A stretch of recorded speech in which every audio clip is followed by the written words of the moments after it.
Legend! Yeah. Get me to load the game. Restore? Yes. Troll defeated. Freedom earned. Alright.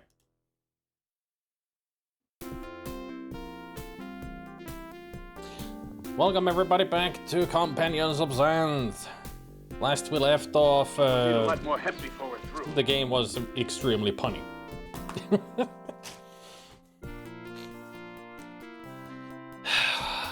Let's see how it's going to continue in this new world that we have entered. Shall we go the long way, the shortcut, or something else?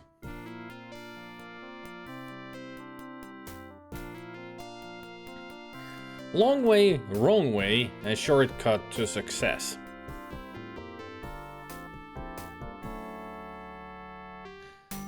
I kinda want to check out the wrong way first.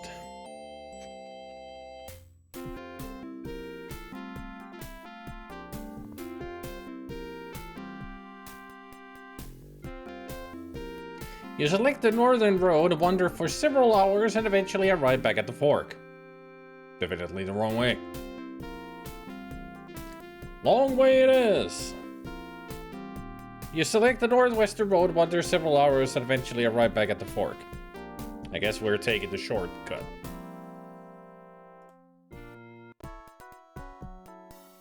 The entrance to a darkened cave looms before you. A small waterfall spills over the... You've escaped a terrible danger, Doug. But I fear that more serious threats lay ahead. I sense the presence of computers somewhere near. Computer.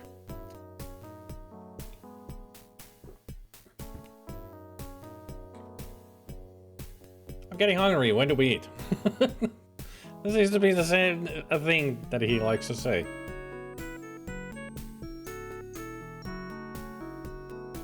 But there weren't any other routes away from the troll. Exactly. I fear we are being lured into an encounter with the hideous machine. Computer?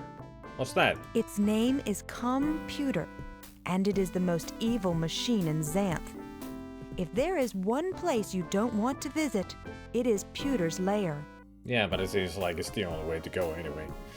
What could this pewter do to us? I'm not exactly sure, but you can be assured it will be bad.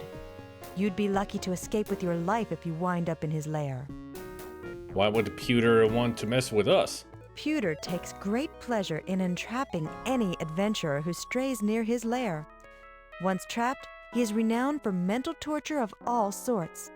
He'd be oblivious to the game and wouldn't give you any breaks. Let me guess, it's gonna make us do a text adventure. I'm not afraid. No machine can harm me. I bet it's in that cave. You're probably right about the cave, Doug, but I wouldn't be too confident about your invulnerability to this evil machine. That's what you say. But I say screw that. I will defeat this thing for sure. So many saves.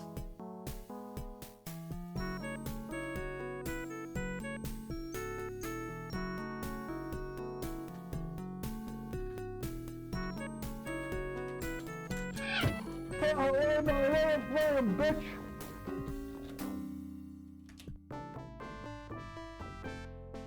There's the waterfall. It's a waterfall. Water falls from the mountainside further down the mountainside. Looks wet. Smooth green moss covers the massive rocks surrounding the tunnel. You fooled with all the moss you want to. Anyway, this is just garden variety moss and completely harmless.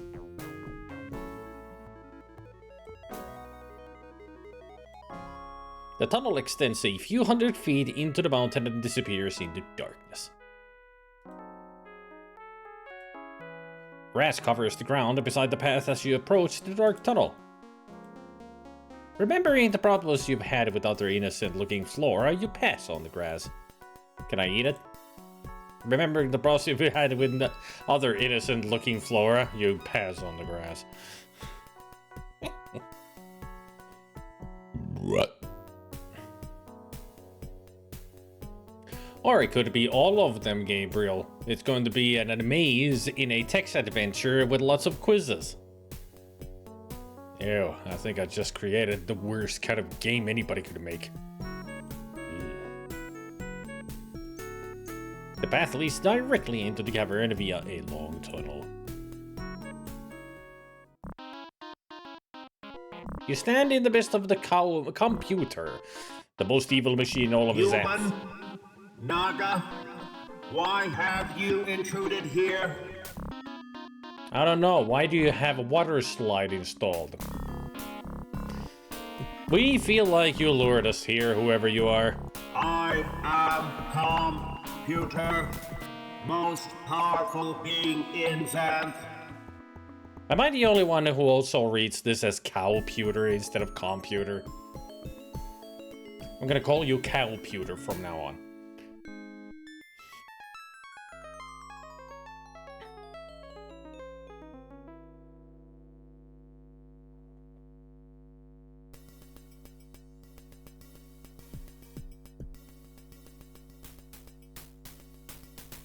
I hear these demon dudes are pretty powerful too, Mr. Pooter. Demons cannot harm me. I don't see any demons around here, puny human. Why is it that they always have to call you puny?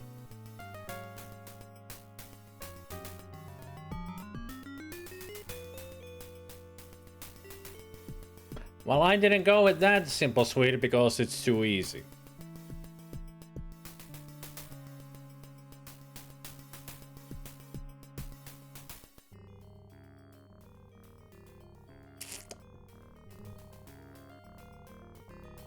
You don't look very powerful. In fact, where exactly are you? I am everywhere, inside everything, master of all, especially in caves. Are you even inside the shirt and the glasses?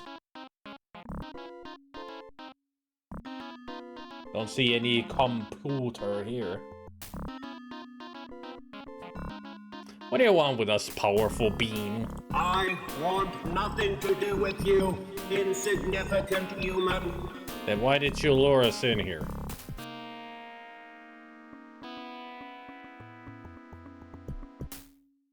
You seem to have a problem with lowercase letters, almighty one. Your words are non sequitur.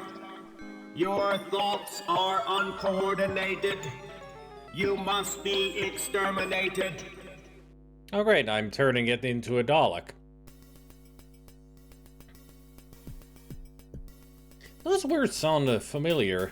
Does the name Nomad ring a bell? Let me read your star charts. Huh?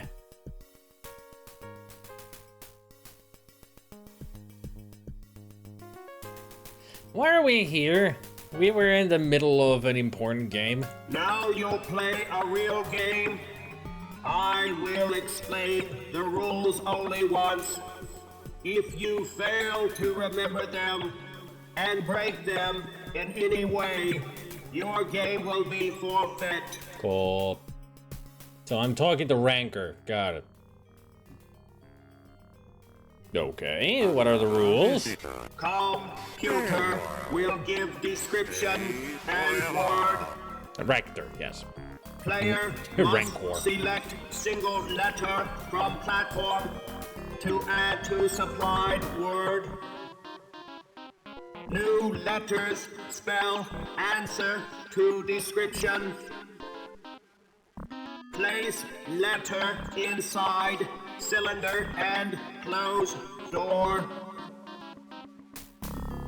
After 3 wrong answers, you lose. Eh. After 5 correct answers, you win. Wow, that sounds hard. It's Hangman. Sounds like a hangman. A single letter from platform to add to supplied word. Okay, it's not hangman, but it's like...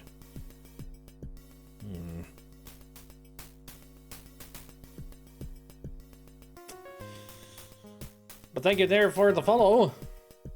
I kind of like Scrabble.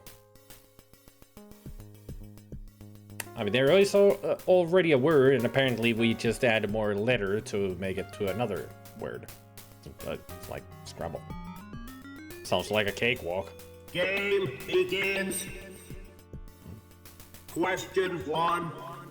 Give me the name of asparagus weapons that may be found in Xanth. The hint word is wreaths. Supply a letter.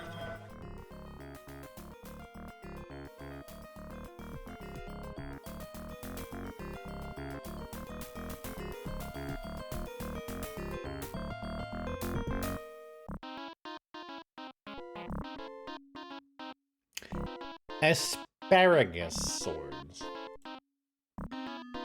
Huh. Spears.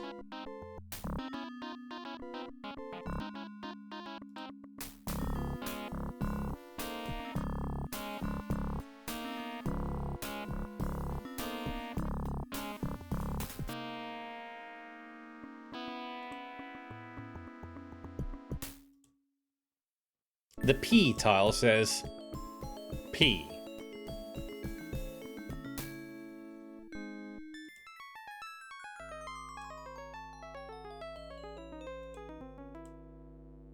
According to the computer's rules, you can never be holding more than one tile.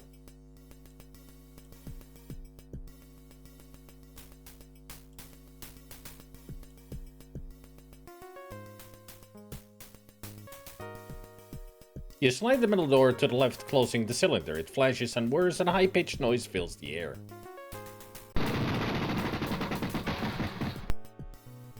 Wrong answer. Try again.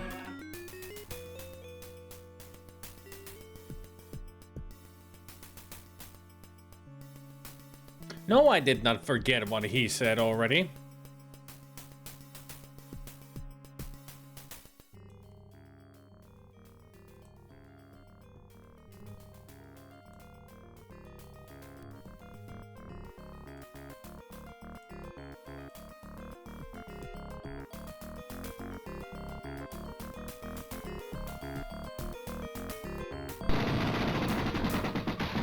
Points. Correct. The answer is asparagus spears. Lucky guess. Question 2. Name a type of Xanthian fruit that can cause blindness. The hint word is seat. Supply a letter. Hey there, Ribbons. Hint word is seat. Causes blindness.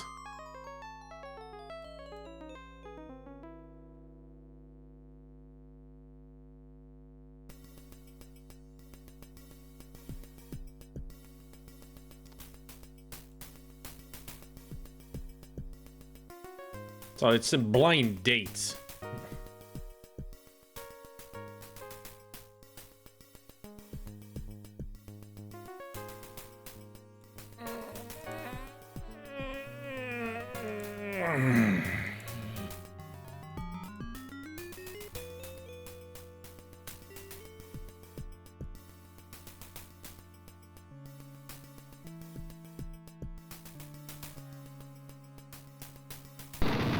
Love the puns.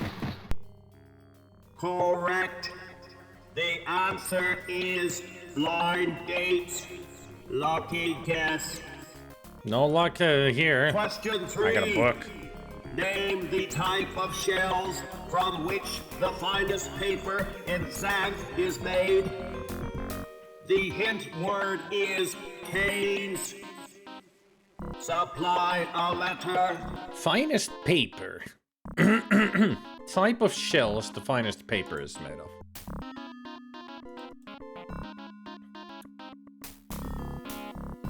I mean, this game is full of puns. I mean, some of the puzzle solving, like, you know, requires to realize puns and they being painful. Funny, but painful.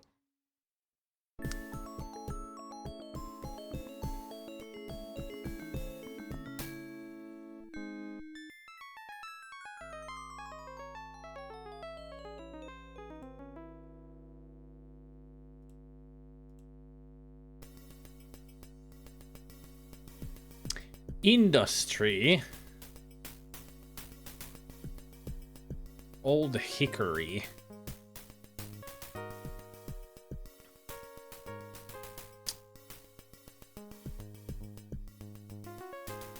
Entry erased from Old Hickory.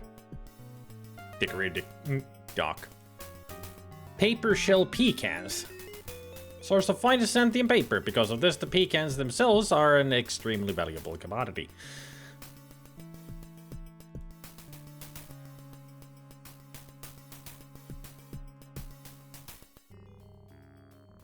It's just paper shell. The finest paper is paper.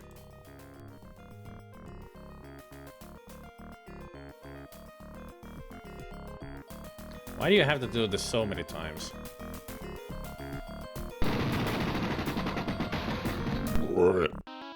Correct. The answer is paper shell pecans. Lucky guess. 2 more times on this. Question 4. Name the species of Xanthian beast that is 4-footed and gives notoriously bad advice. The hint word is rest. Supply a letter.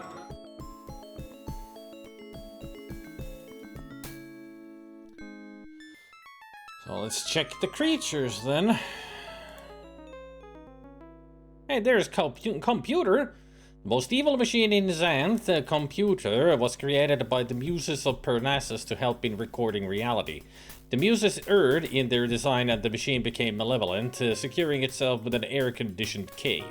Computer can revise reality to its liking and should therefore be avoided at all costs.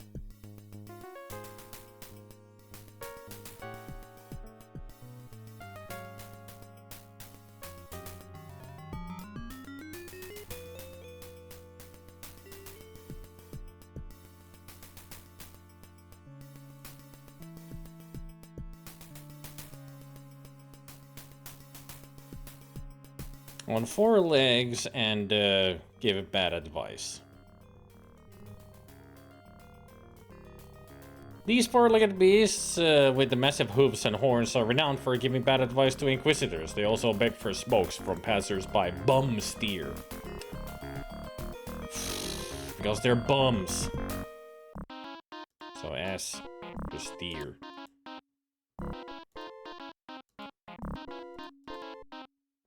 One more.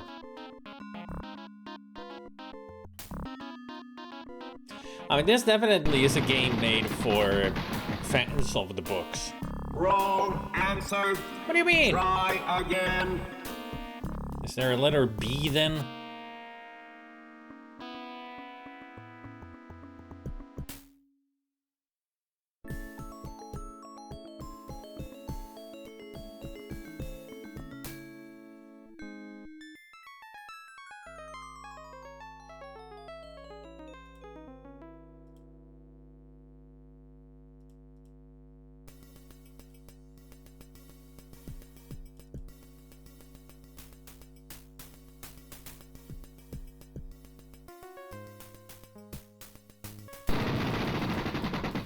Huh.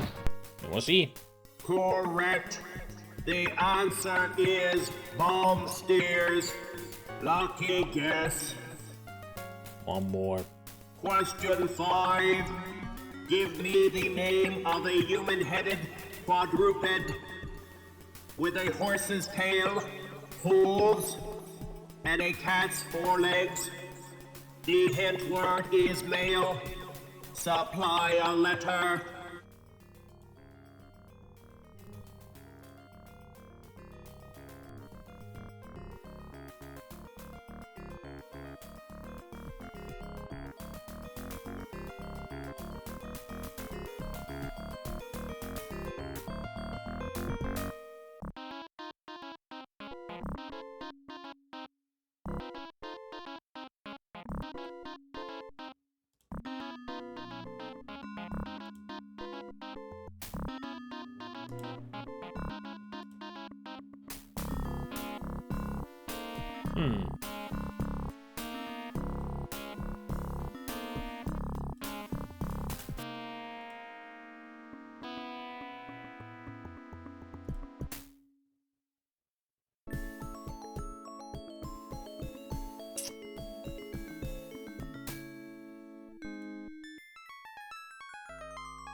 Wait a minute, is one of the magical things his panties? These garments are the object of much confusion and speculation within Xanth. Boys younger than the age of consent are not even permitted to speculate. Older males are consumed with curiosity as to their color. Ew. Everybody becomes a pantsu hunter. Ew. Lamia? That's what that's pretty much the same thing as what the Nada is. Oh, it is. No, wait. Naga, but there is a similar that is a Lamia that is also a snake creature. Or am I really forgetting what all the creatures are?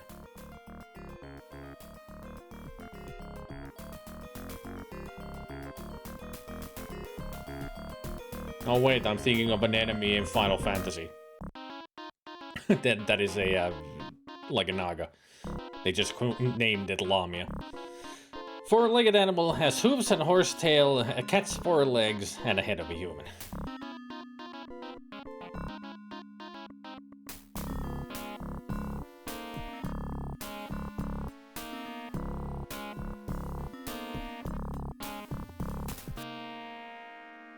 So the letter A.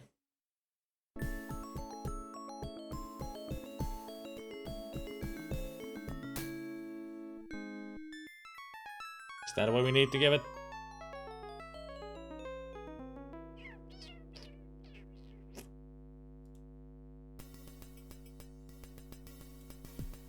That's what I'm thinking.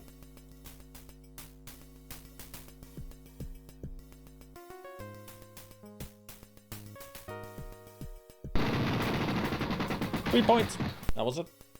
Correct. The answer is Lamia. Lucky guess. Player wins round one. Round one? Round two begins. Fuck. Question 6. Name a delicious, chocolatey, Xanthian creature constantly annoyed by ducks. The hint word is some. Supply a letter. Delicious, chocolatey Xanthian creatures constantly annoyed by ducks.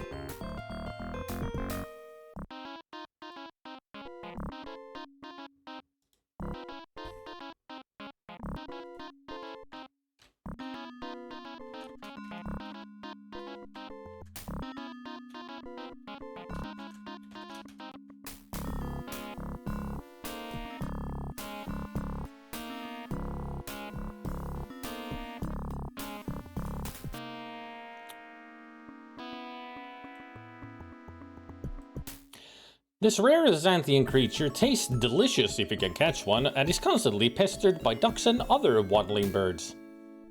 A chocolate moose. Ah, now we got F, B, O, E, and X.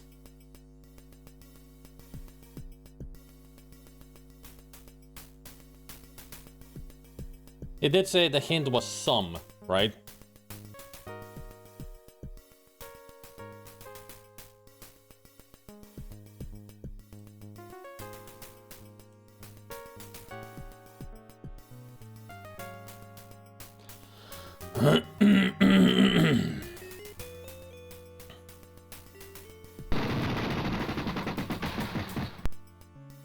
Correct. The answer is chocolate mousse. Lucky guess. Highly doubted, Ribbons. Question 7. Provide the name of the hooded vine with sharp horns that strikes at moving objects. The hint word is okra. Supply a letter. I think we met this vine.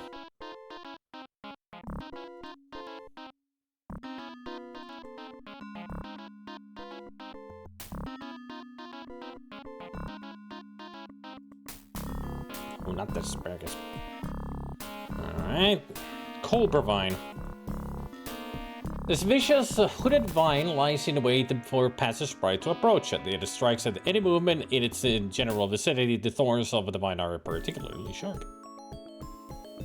So we need B.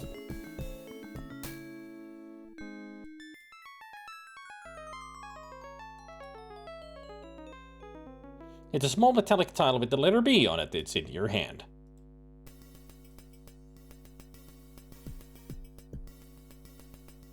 Cobra!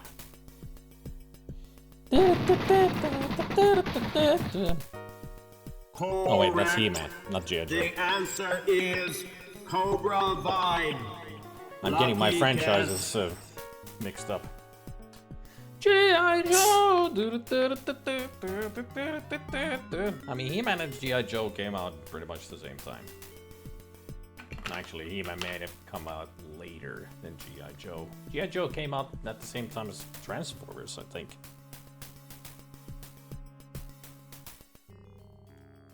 Question 8. Name the type of golden insect pursued by Jason. The misguided mundane. The hint word is seal. Supply a letter. It's the letter F. I already saw it, and now it makes even more sense because it's golden fleas.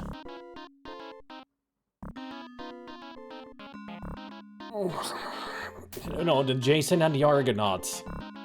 They had to go get the golden fleas in the Greek mythology story. Let's go read about the golden fleas.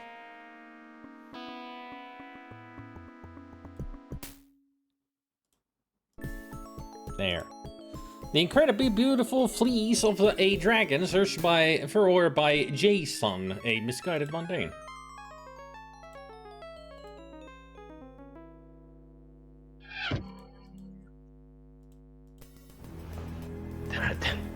Hundred out of 100, best king. Would you give it a 10?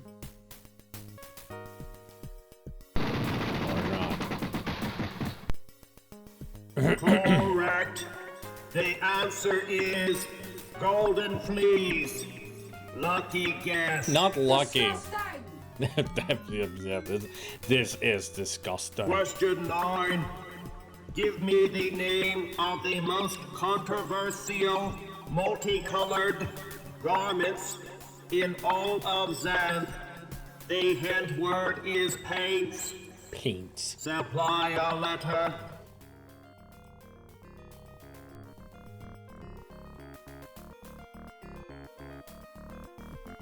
Paints.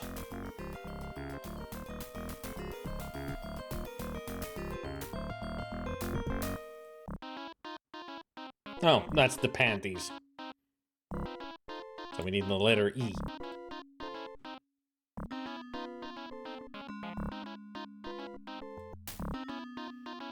Now you get the puzzle. Yeah, it took me a while to also understand what the hell's going on here.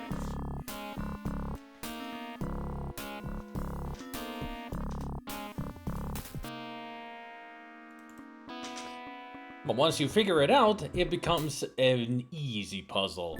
It's just annoying how long it is. Is there somebody who doesn't get the puzzle yet? How it works?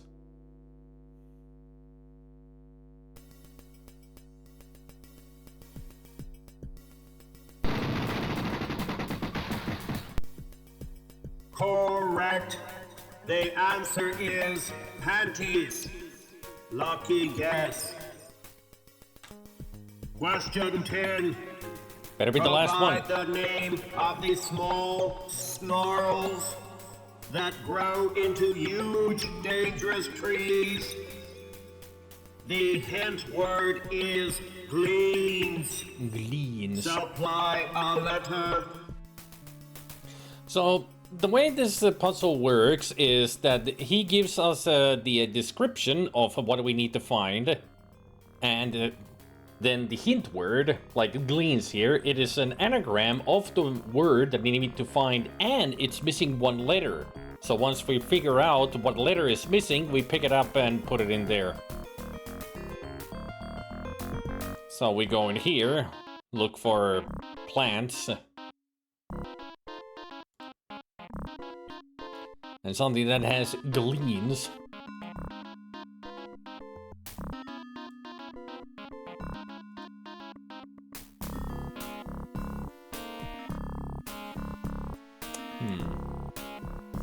Maybe not gleans. Magical things?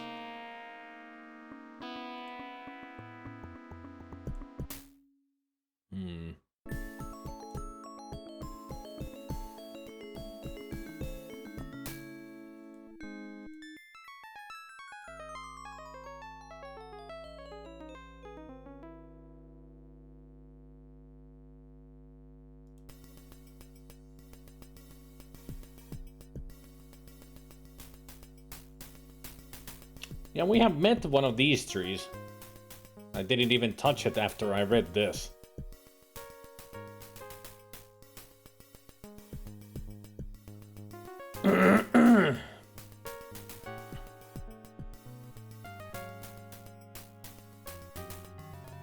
It's gleans with an S. That's why I'm thinking it's not tangle trees. Because tangle doesn't have an S in it.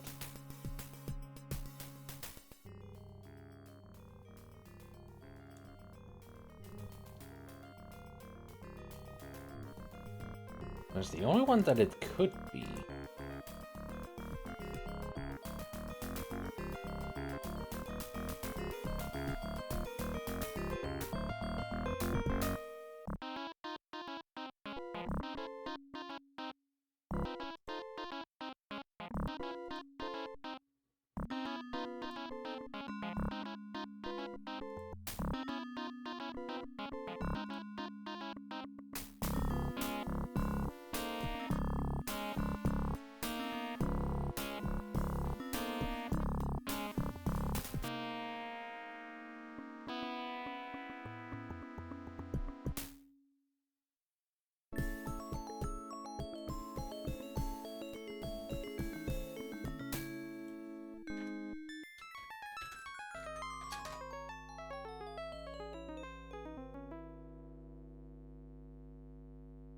There is no T, so it's not tangles.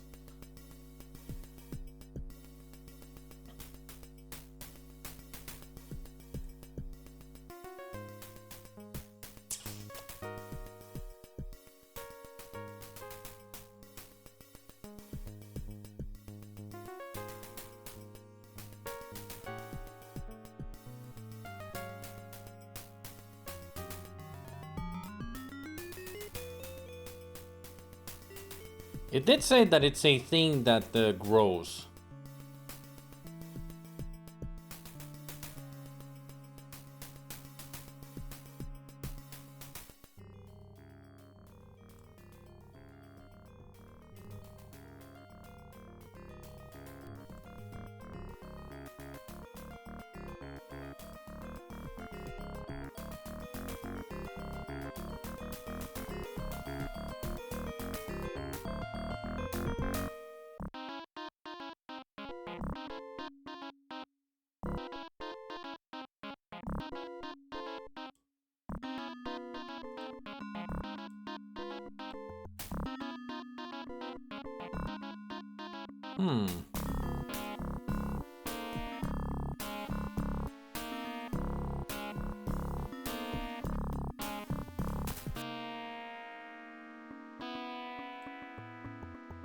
This one's hard.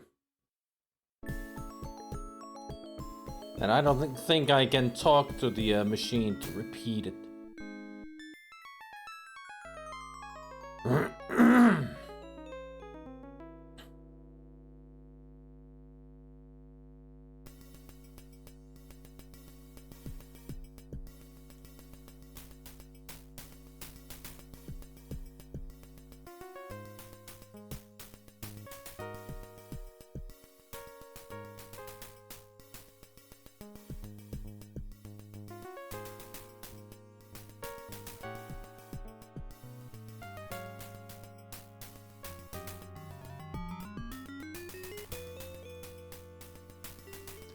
I don't know. I have no idea what this could be.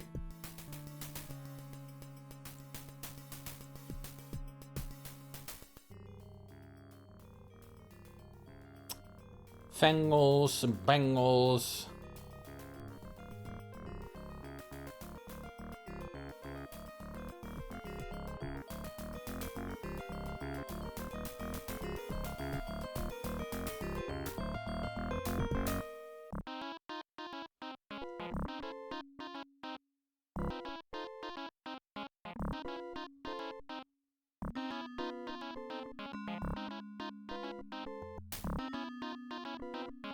Omnious?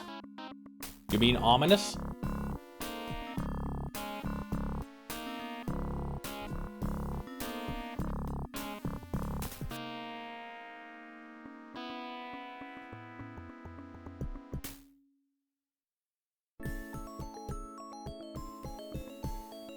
You stand in the midst of hundreds of pieces of equipment covered with arrays of lights, dials, gauges, and displays. Wires connecting everything together hang from above and lie strewn on the floor. They're wires, thin strands of metal used for connecting electronic gadgets together. The rocks are evidently remains of the mountain that are used to occupy the space before Pewter moved in.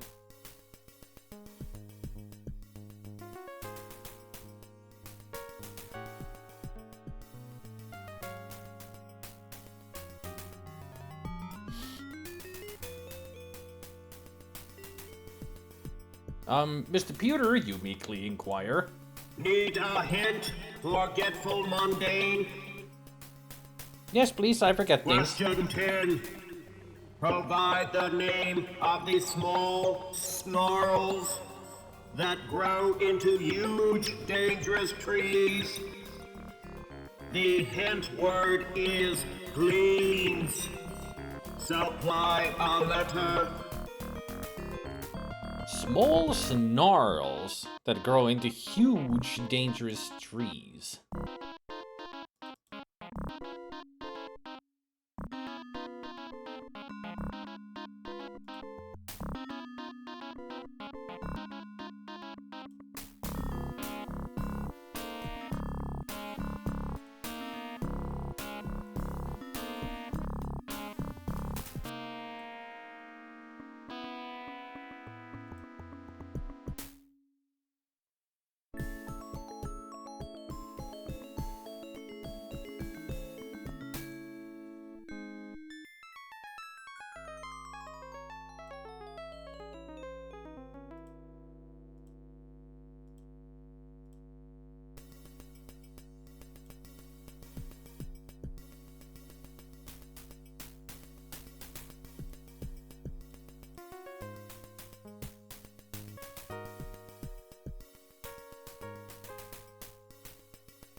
I don't know. Certainly it's not creatures, because they're not trees.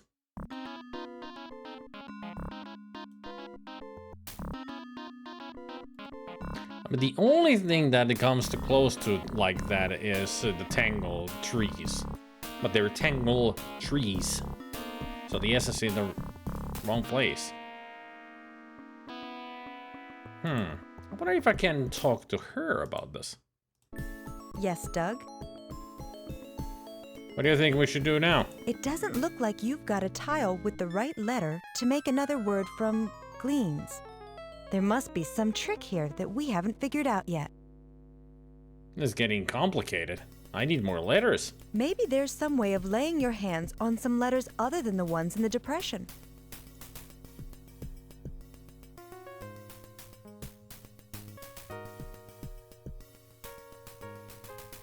We have the T! We already had the T!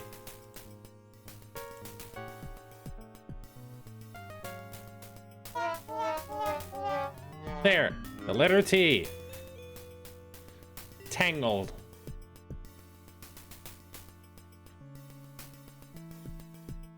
$10? That was it. Correct. The answer is tangles. Fuck you. Lucky guess. No, it says very ingenious mortal. Not lucky guess. Now, mundane player wishes to resign the game.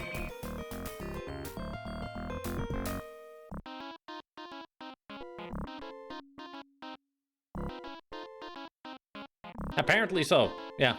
Just tangles. We just needed to use the tea that we had in our pocket that I picked up a long time ago. One of those moments that if I had not picked it up, we wouldn't have been able to solve this.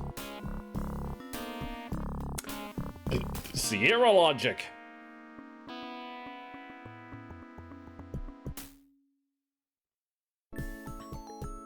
No, I don't. I just won twice. Mundane player resigns game. I resign. You have provided me with much amusement. You lose. What a sore loser. Doug, I didn't expect to see you back so soon. What's the problem? That pewter guy cheated and forced me to resign the game. Resign? That doesn't sound fair at all, does it? give me a second to check on something. Sounds like you got a flu. Hey, Tony. It is painfully punny. Hi-ho, hi-ho.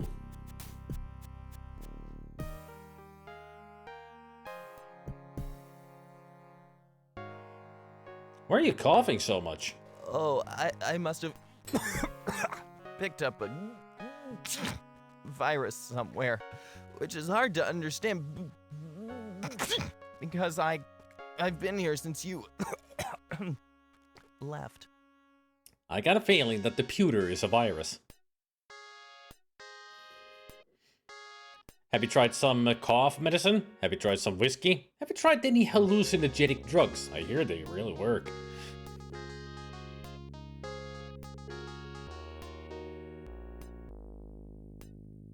Ah, Baldur's Gate 3. Yes, I have, and that hasn't helped cure my virus. I guess I'll just have to wait it out.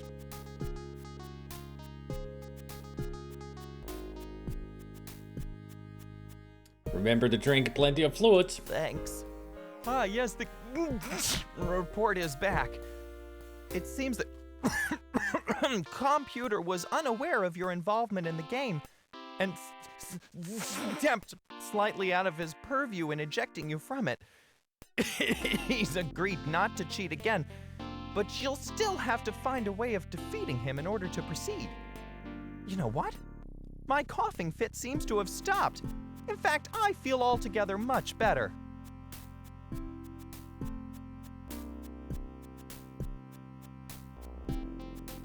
Ha! I get to have another chance at that machine. Good luck, kid. You look like you could use some rest too. It's good to have you back, Doug. This machine and I aren't very compatible. He took the tiles away. I wonder what he wants now. Probably to kill us. Back again, stupid human. You can never defeat me. Just try and harm me. You have no chance. You lose. All I'm thinking is just going...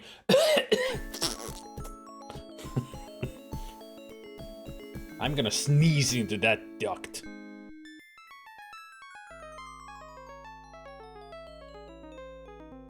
No way, not this time, you hunk of junk. Try to defeat me if you can, stupid human. Calling me stupid after I defeated you?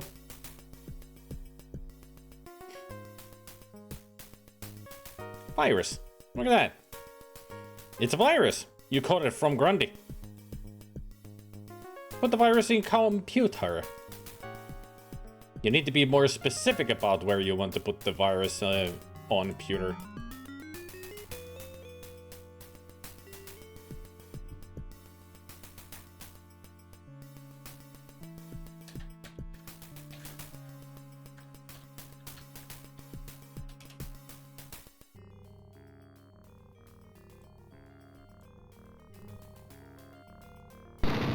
You slide the middle door to the left, closing the cylinder. It flashes up worse and a high-pitched noise fills the air. The noise of a machine. What have you done? I sense a virulent presence. I very bad. Oh, let, please. That's the problem with appliances. They're always breaking. I'll be back. You're no Terminator.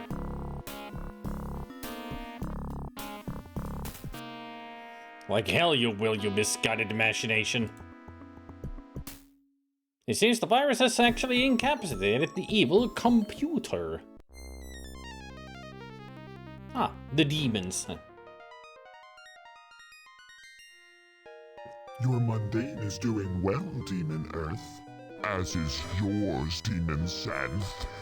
Are you enjoying the contest?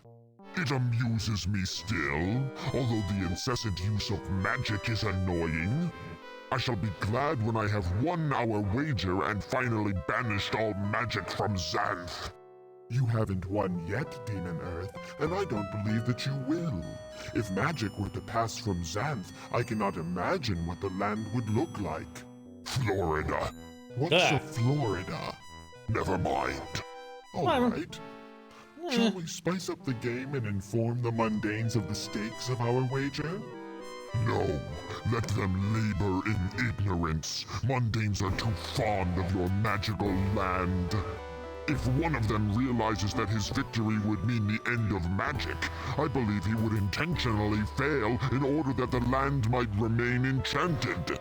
As you wish. Gotta love it that they both are pompous asses. The way they speak. Oh, my mundane will be better than yours. No, my mundane is better than yours.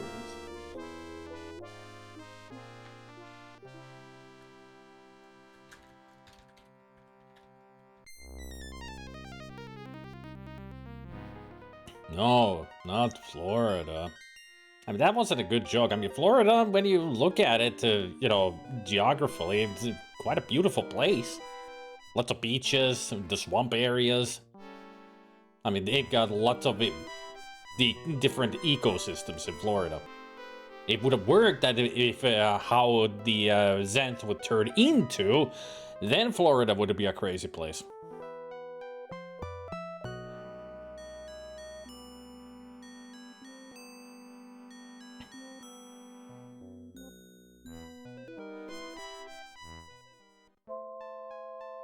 You're standing before a rundown shack of primitive construction, 3 points.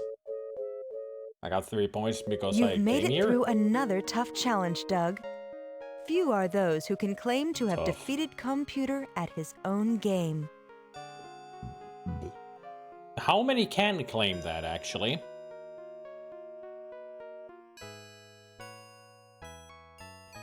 Yeah, I'm even surprised at myself. On sale. It's a simple wooden cart that is lying on its side. It appears that a wheel has broken off. Nailed to the cart is a crude sign that says on sale.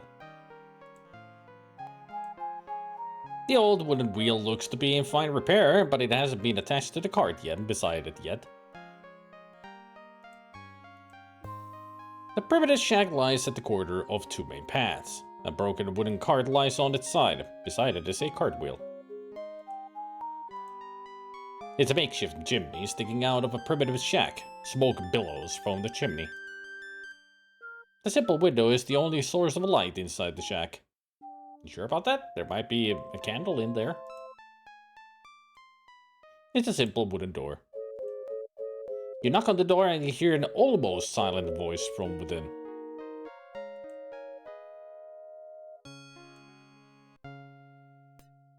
You're standing inside the one-room home of an old woman. Nada hums a melody. The windsock is an elaborate red stocking with sewn decorations. It's hanging from a little nail on a moss wall. Wow, look! Another fire! There's sure a lot of fires burning in Xanth. It's a simple stove with the exhaust pipe exiting through the roof. A fire burns with it, warming the room. Ma Anath.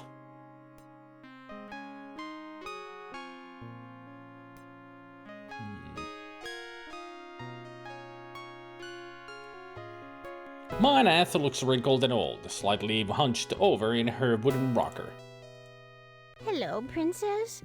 And greetings to you too, young man. Yeah, I'm here too. It's been quite a while since I've had any visitors to speak of. Perhaps you'd like to sit for a while and chat. No, but I could stay a while and listen. We'd love to, but we're playing a game. Is there a prize for winning this game?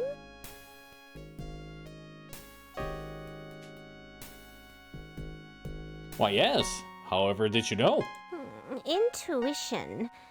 Since you have no idea what or why you're looking for this prize, please sit a while and talk with me. All right. What do you want to talk about? Well, you could start by telling me your names. I'm Dog Mundane, and this here is my companion, Nada Naga. Nada Naga? Weren't you the Naga princess who was betrothed to, oh, never mind. My memory is truly leaving me. Anyway, my name is Ma Anath. At least that's what people call me now. I was once a beautiful young woman with a rich life in Xanth before me. I was betrothed to the handsome Prince Grolf. Ooh.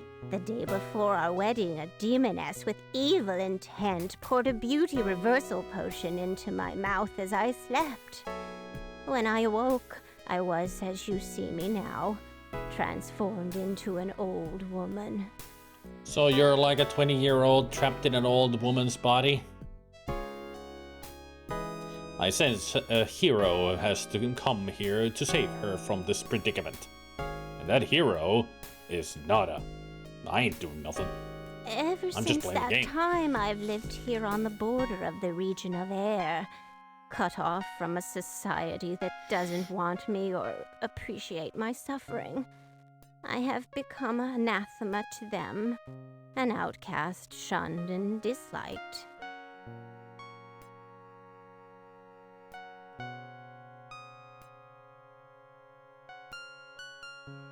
You don't look that bad. Oh, if you'd seen me before the transformation, you'd realize how wrong you are in that regard. Hey, Tyr.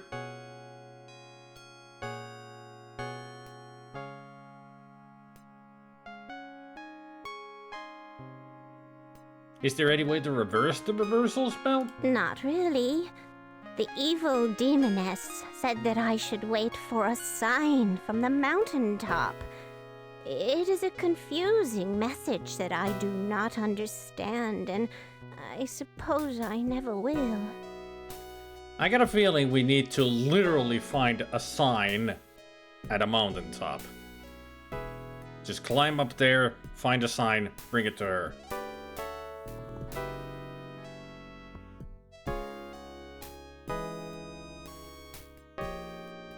What exactly would you... No, that sounds pretty hopeless. Is there a mountain nearby? Yes. Far to the north is an especially large mountain. I sometimes venture to a pasture near here and gaze at it. It is quite large. Well, it wouldn't be a mountain if it was small, then it would be just a hill. What exactly would you look for if you didn't make it there? Some sort of sign, I suppose. Okay, we're talking about enough about that mountain. Cool story. Why, thank you, young man.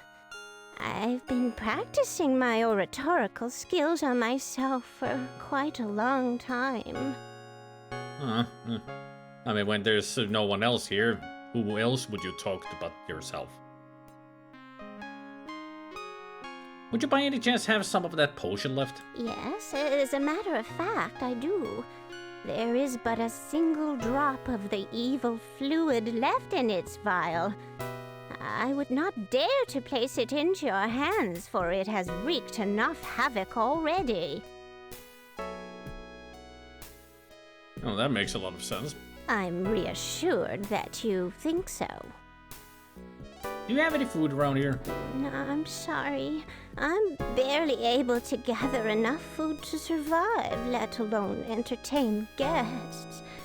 Please forgive me, but the evil affliction has made me weak and miserable. And there's nobody around here to help this lady?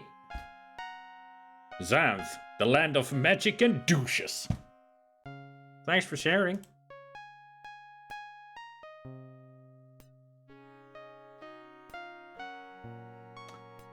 Would you like some tea?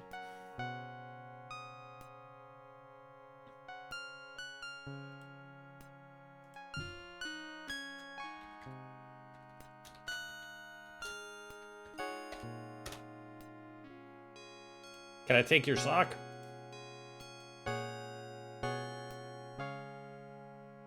Oh, ma anath, as in anathema. Got it. Take it, child. I have no use for it anymore. I probably won't make it to another winter. Don't worry, we'll make sure that you do. You will meet your Prince Grolf again.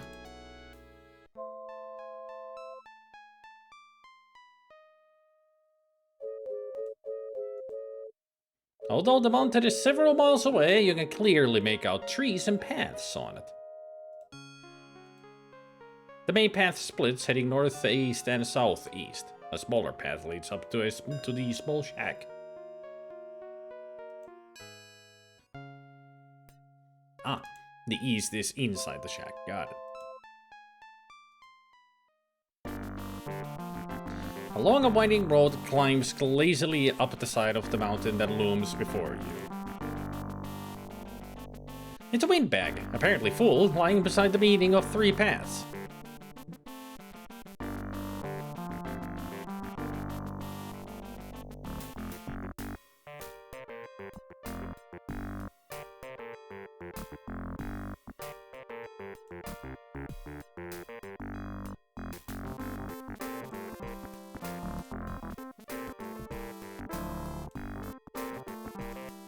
Anything about windbags in here?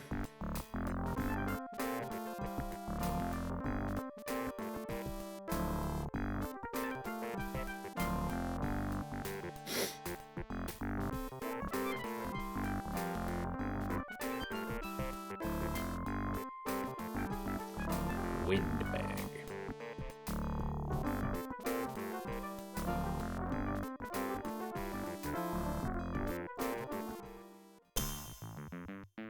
You labor up the mountain path and eventually enter a strange cave. You're standing on a natural jetty with a still dark cave. A small sailboat lies motionless in the windless cave. The jetty is a natural surface on which you're standing. There's a sturdy mooring at its end. It's a piece of sturdy knotted rope. It's tied to the mooring and the sailboat. It's a simple sailboat with a sturdy-looking mast and boom. It is motionless in the water. A line from the boat is tied to a large mooring. A dense mist obscures your view over the interior of the dark, silent cave. Not much of a sailboat because it doesn't have a sail. It's water. Very wet, very murky. There's a boat in it.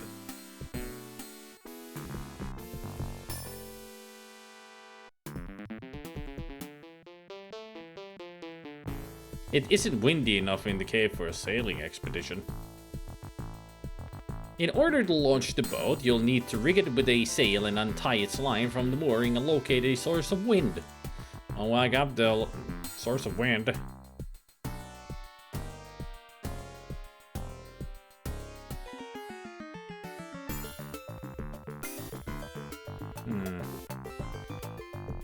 Alright, let's go find ourselves a sail.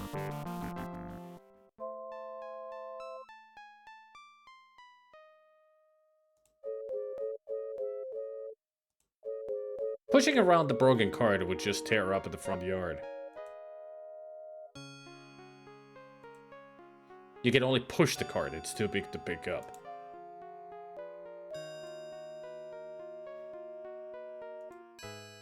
You tug on the wheel but are unable to even lift it. You're going to need some help with it. Can I use the crowbar?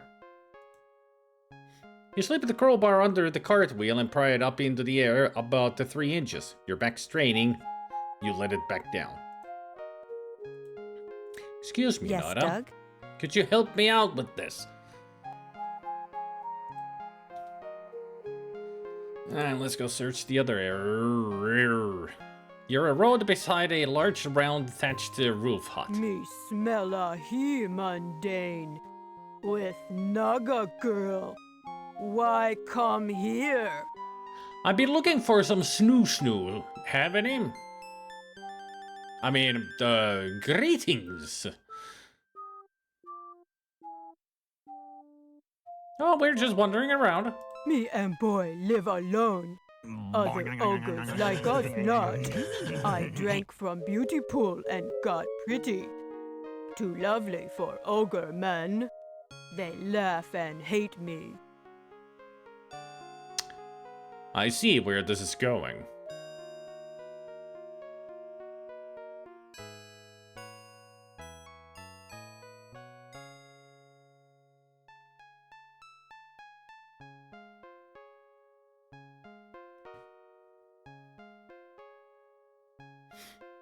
What a terribly sad story. Is there anything we can do? Make me ugly if you can. I miss ogre man. Got any idea where the gap chasm is? Only will tell after you make all well. Oh, so ogres also rhyme just like trolls. Got it.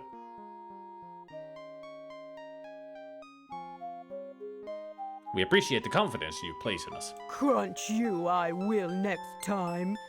Help me and boy return to tribe.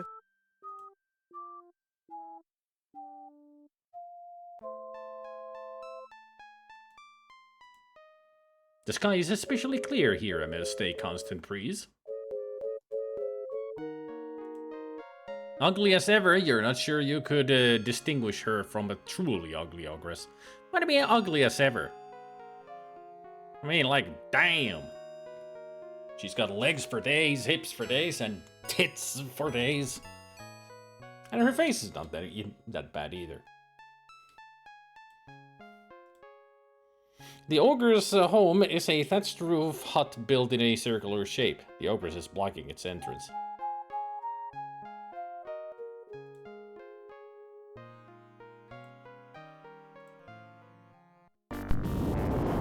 You stand before a subterranean vent that is spewing hot air at high pressure into the air. The vent is spewing hot air at a rapid rate into the air. A colorful ball is suspended above it.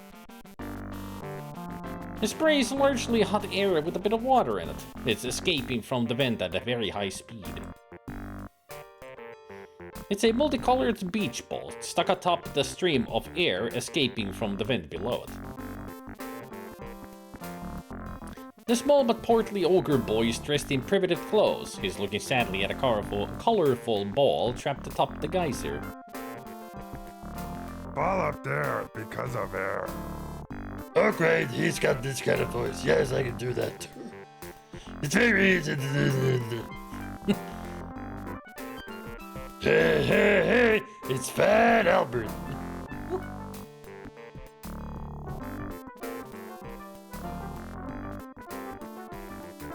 It legit looks like me.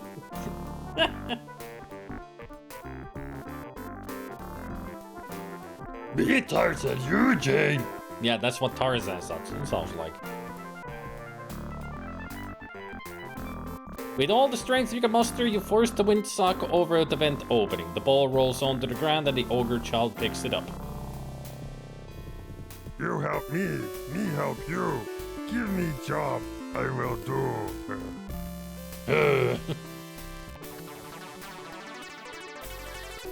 But that was easy to figure out because it's a windsock.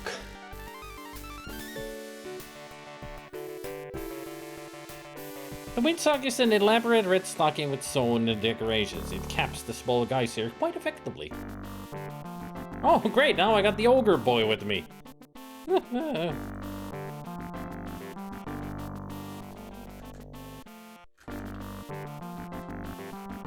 I has ogre friend. Why can't we wear that thing? It's a sock. But it looks so cool where it is right now. Wearing it wouldn't produce any animation at all. It's true. I mean, look at that animation. That windsock undulating like a, one of those tube men. Can I still have the tube man emote? I think I still have it.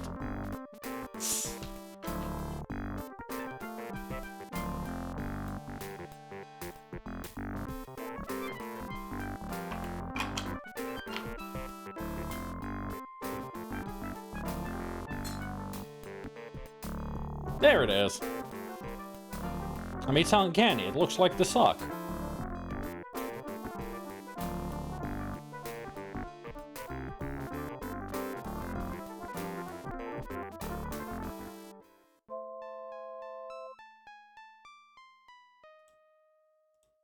Fix cart I will. You hold cart, I'll hold wheel. There. You and the ogre boy lift the wheel, roll it into position, and finally reattach it. Me help you. Help for free. Now I go climb in tree. Have fun. Don't break the tree.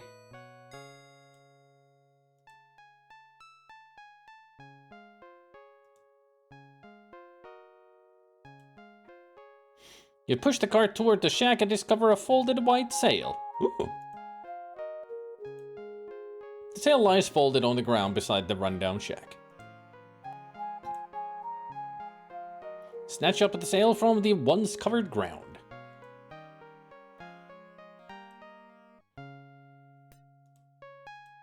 What?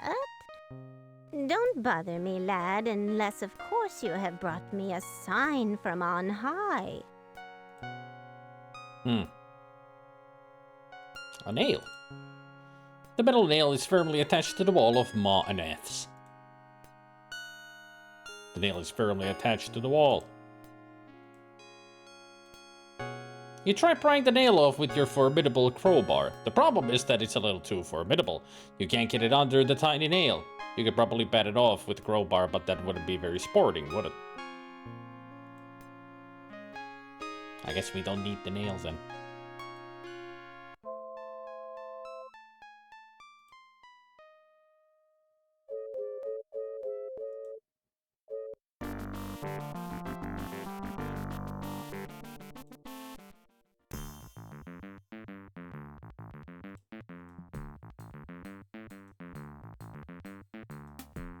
There we go. You rig the sailboat with the white sail. It isn't windy enough in the cave. Well, let's open the wind bag.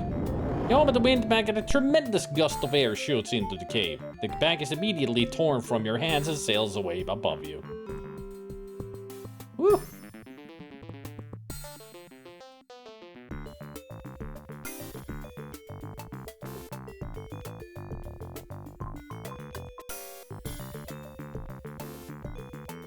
You easily untie the line from the mooring and toss it into the sailboat. You hop into the sailboat. You arrive at a coastline guarded by an armored man.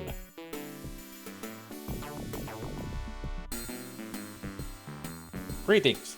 Greetings, Mundane and Naga. You stand before the guardian of the mountain. If you wish to pass, you must correctly answer the 10 riddles of the mountain. Shall we proceed?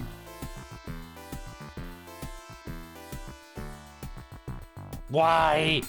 Another 10?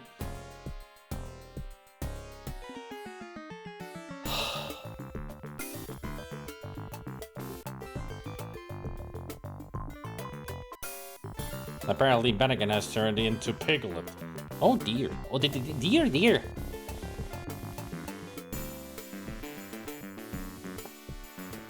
I wonder how many people at this point gave up on the game because this is stupid. Just keep it at 5!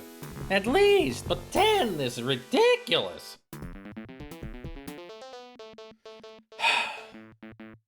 Okay, I'll give it a try. Very well, brave Mundane. Prepare to answer the next riddle. Alrighty. Answer the following riddle if you're able. Give me the name of a mundane action that is, like most things mundane, almost certainly incorrect.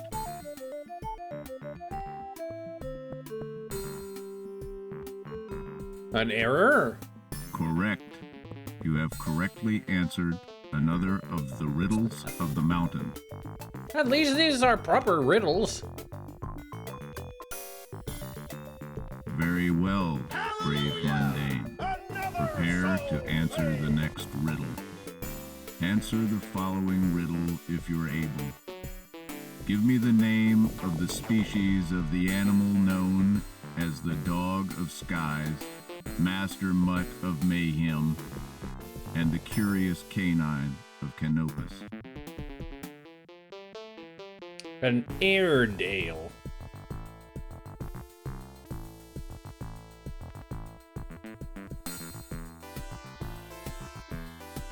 Correct.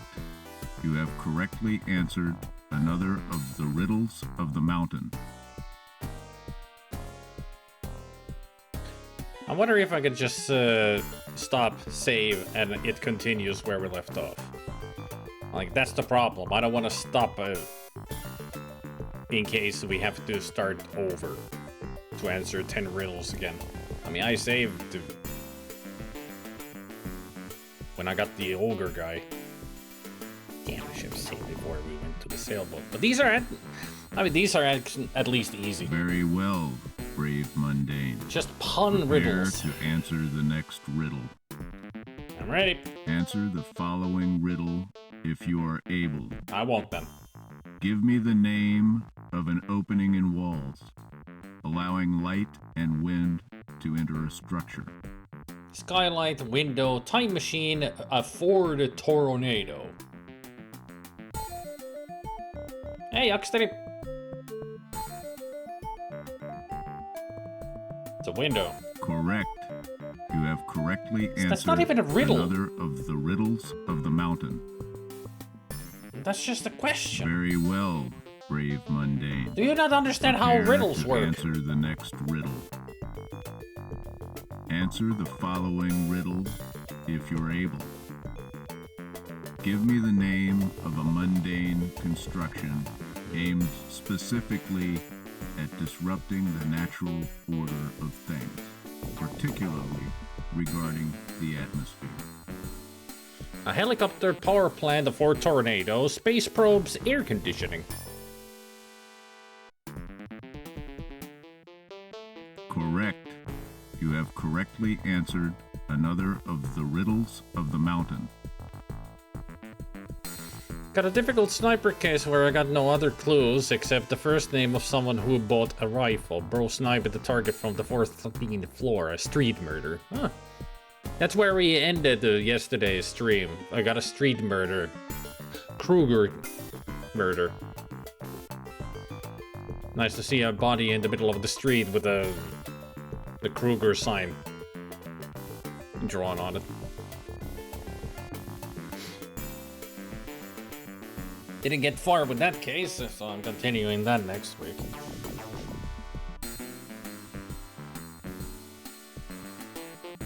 Very well. Next one brave then. Mundane.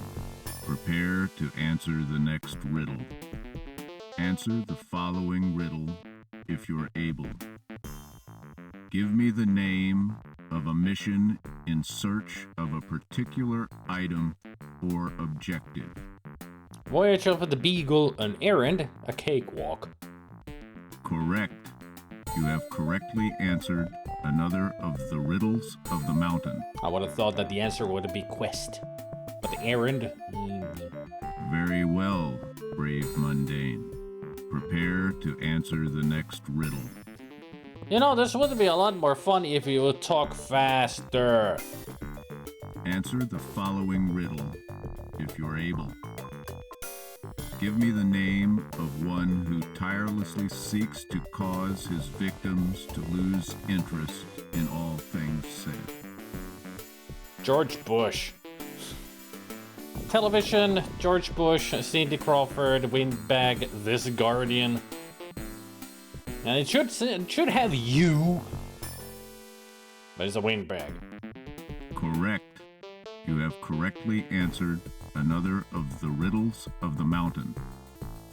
Very well, brave Mundane. Prepare to answer the next riddle.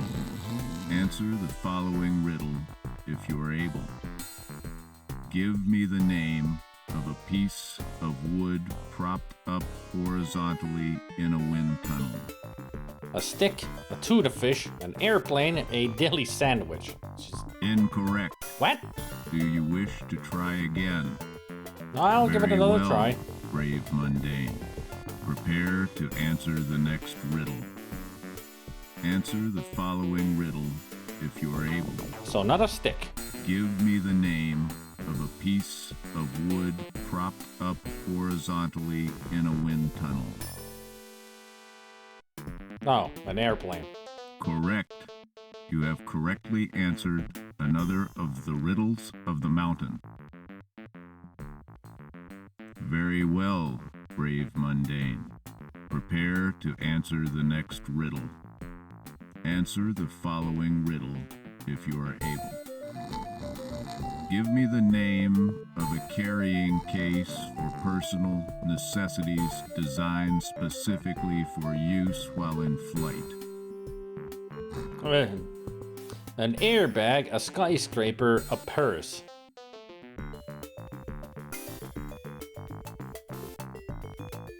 Correct.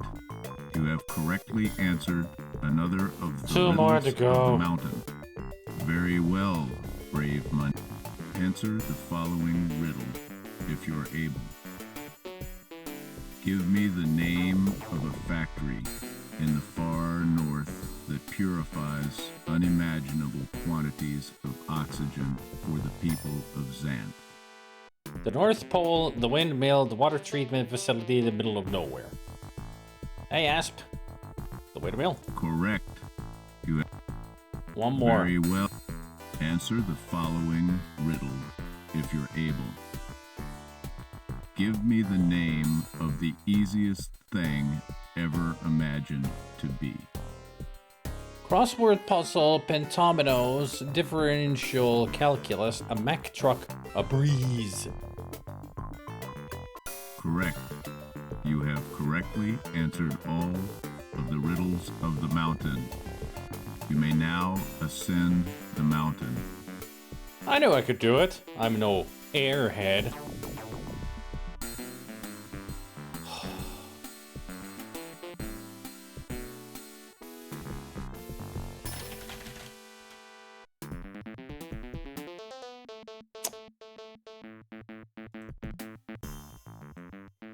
They're kind of hard to make out from here.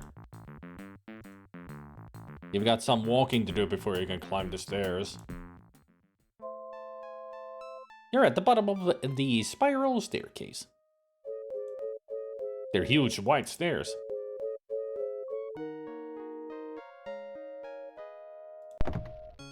You climb the staircase round and around and are soon overcome with exhaustion.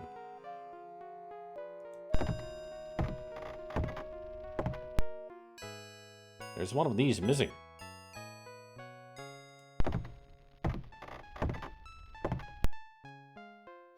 Climb the staircase round and around and arrive at a traffic barrier. The sign hanging from a chain between the orange cones says "Mountain Closed." They're orange traffic cones with the latest way cool trademark of flashers. The light show is mesmerizing. It's a sign. You take the sign from the cones. The sign in your hot little hand says "Mountain Closed." Hey, Kilroy was here.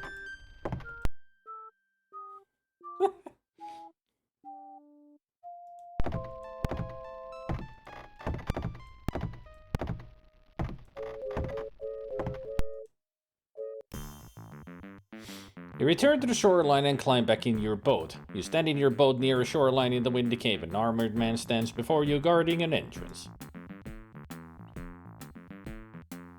After securing the vessel, you disembark.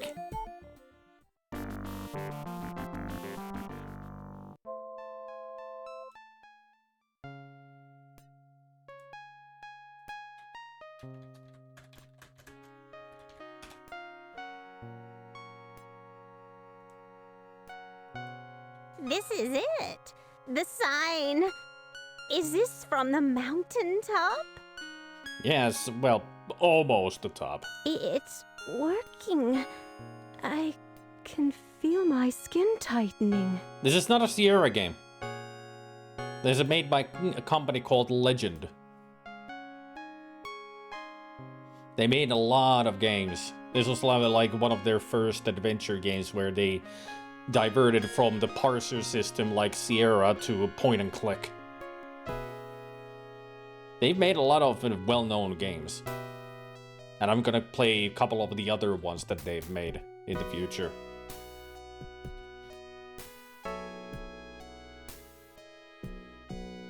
The one that I'm most curious about is Callahan's something saloon. It's supposed to be another very silly game, but not punny like this.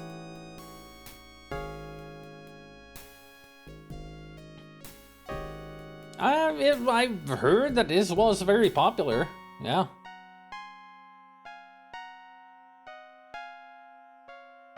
After this, maybe you have the stamina for the Deponia series. I don't think so, because as far as I've heard, everybody hates the main character.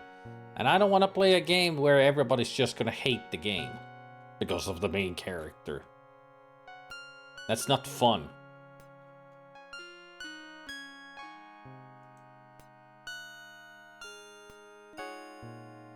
Well, hello. You've saved me from this misery, young man. What do you mean, young man? Take this evil potion away from me and dispose of it somewhere no one will ever find it. My pleasure. I could use another mission right now. I'm off to find Grolf. Maybe he's waited all these years for me.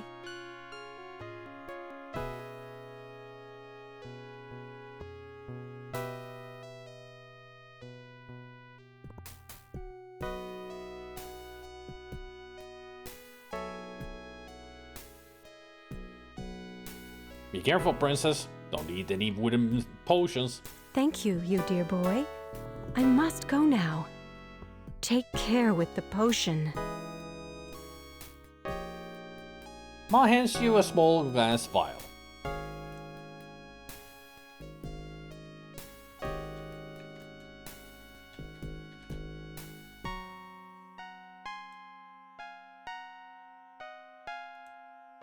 It's a little glass bottle with some yellow fluid in it. And turn yourself old and ugly? That wouldn't make any sense.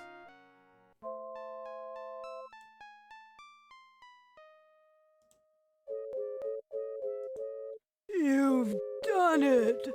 I'm beautiful again. Really? I can't see much of a difference. But Ogre Man will. Must find boy and go.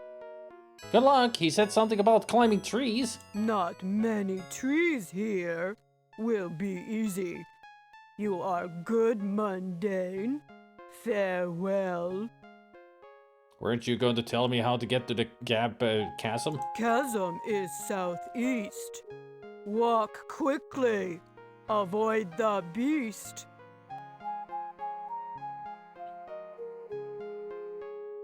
Good luck finding Junior. Look at her go, finding him.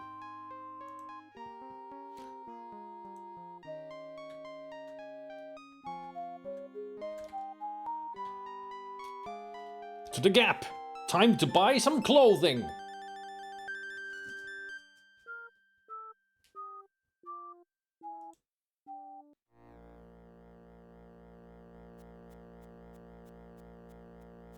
A large purple gem emerges from within the hilt of the sword and glows slightly. You and Nada follow the directions given to you by the ogress and soon find yourselves on an expansive flat plain. As promised, you soon see the dim outline of the gap chasm ahead. Emboldened by its sight, you both break into a run. Scene here. You hear an increasingly loud buzzing sound approaching from the west. Then suddenly it flies to within feet of you.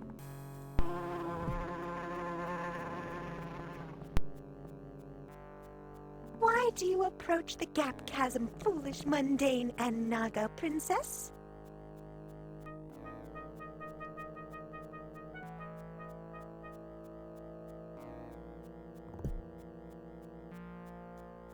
I'm looking for a certain good magician.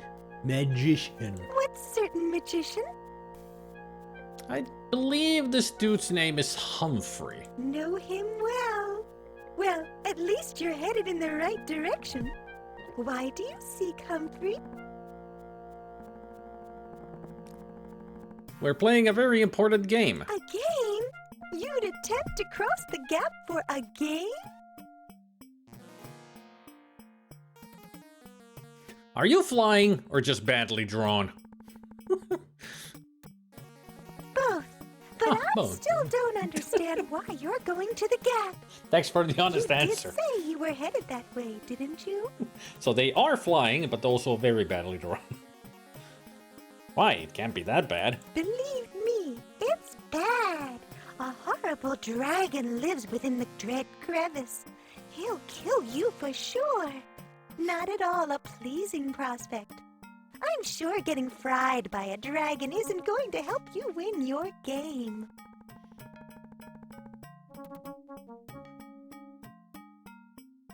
It might. This is an awfully weird game. Well, I can see that you're eager to move on. So, I'll leave you with one final word of advice. Don't go into the chasm. There are 3 invisible bridges across it and a secret way around the area where it meets the sea. Thank you so very much.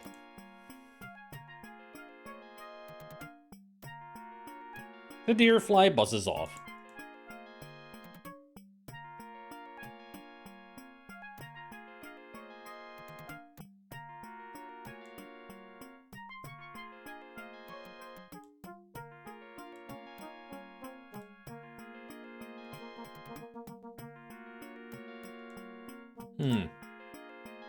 Nothing about deer flies here.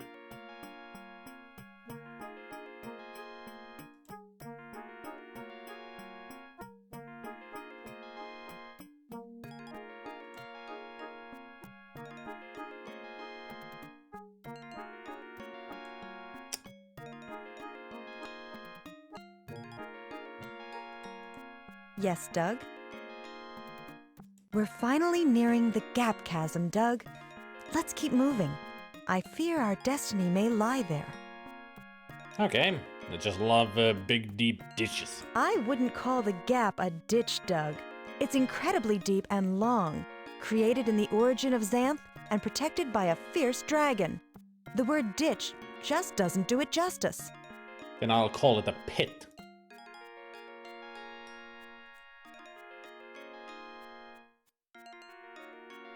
You hear a hissing coming from directly in front of you. Unseen, the creature manages to get to within several feet of you. Oh. Oh. I want to die.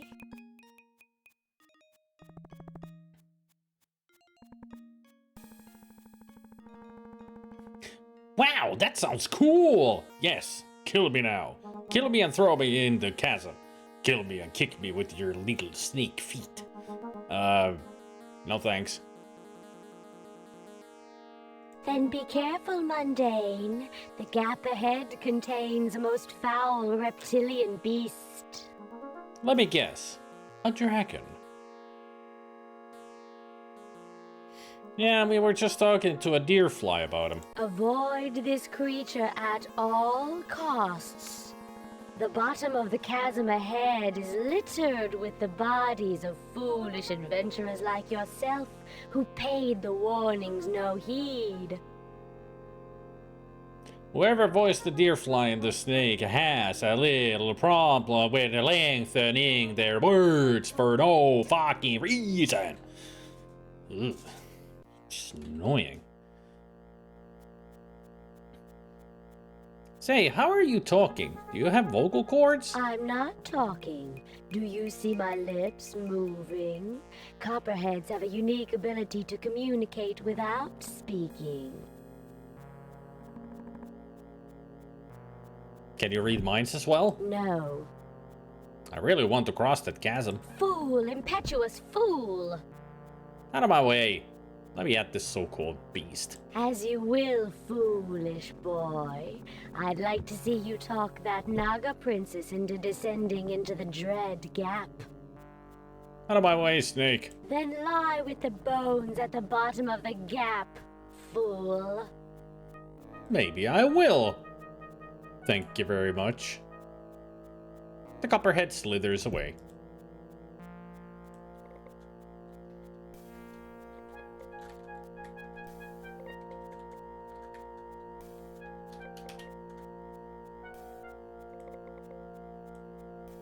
It's the gap chasm, coming clearly into view. Yes, Doug?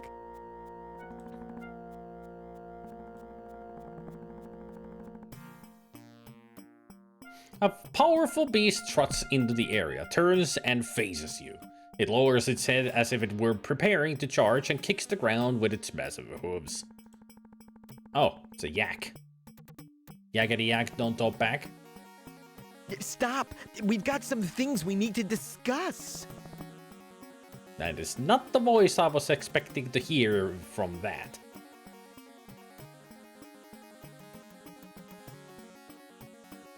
How many of you creatures are there?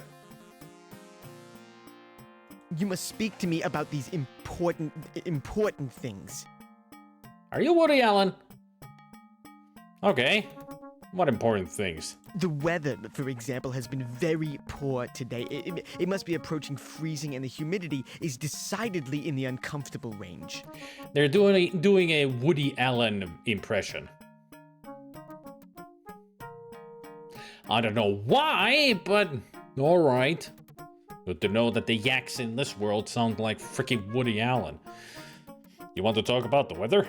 Oh, are you as interested in the weather as I am? Oh, yes, and the barometric pressure has been approaching unprecedented levels during the last few weeks. It's positively, absolutely uncanny. Yeah, it's a yakety yak, alright. Once shut up. Is that all? Of course not. Have you noticed the field mice population around here is diminishing significantly as of late? I'm not even from around here, pal. Oh, yeah. Did you say you wanted to talk about my family? Oh, well, Edna has been taken slightly ill all this week. She's having a cud disorder of mammoth proportions. I don't care about Edna. Let me go. And Benice thinks she's gonna have triplets. Just think of that. I'm thinking, but nothing's happening. Have you thought about what you're going to be wearing this season?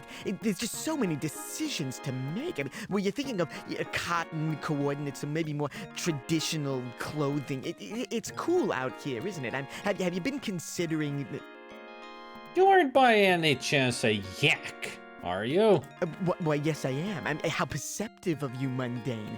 Anyway, Uncle Fred says that the house has been totally destroyed, and all his equipment has been ruined. I mean, it'll be quite a long time before he... Shut up! Very well, if that's the way you want it. It is! Goodbye. Oh, by the way, what is the material your shirt is made of?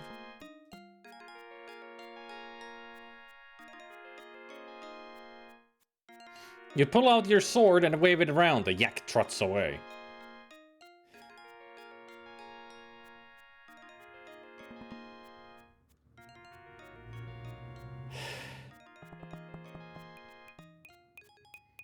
Could the dragon just come out and kill me now? So I don't need to meet any more of these atrocious creatures?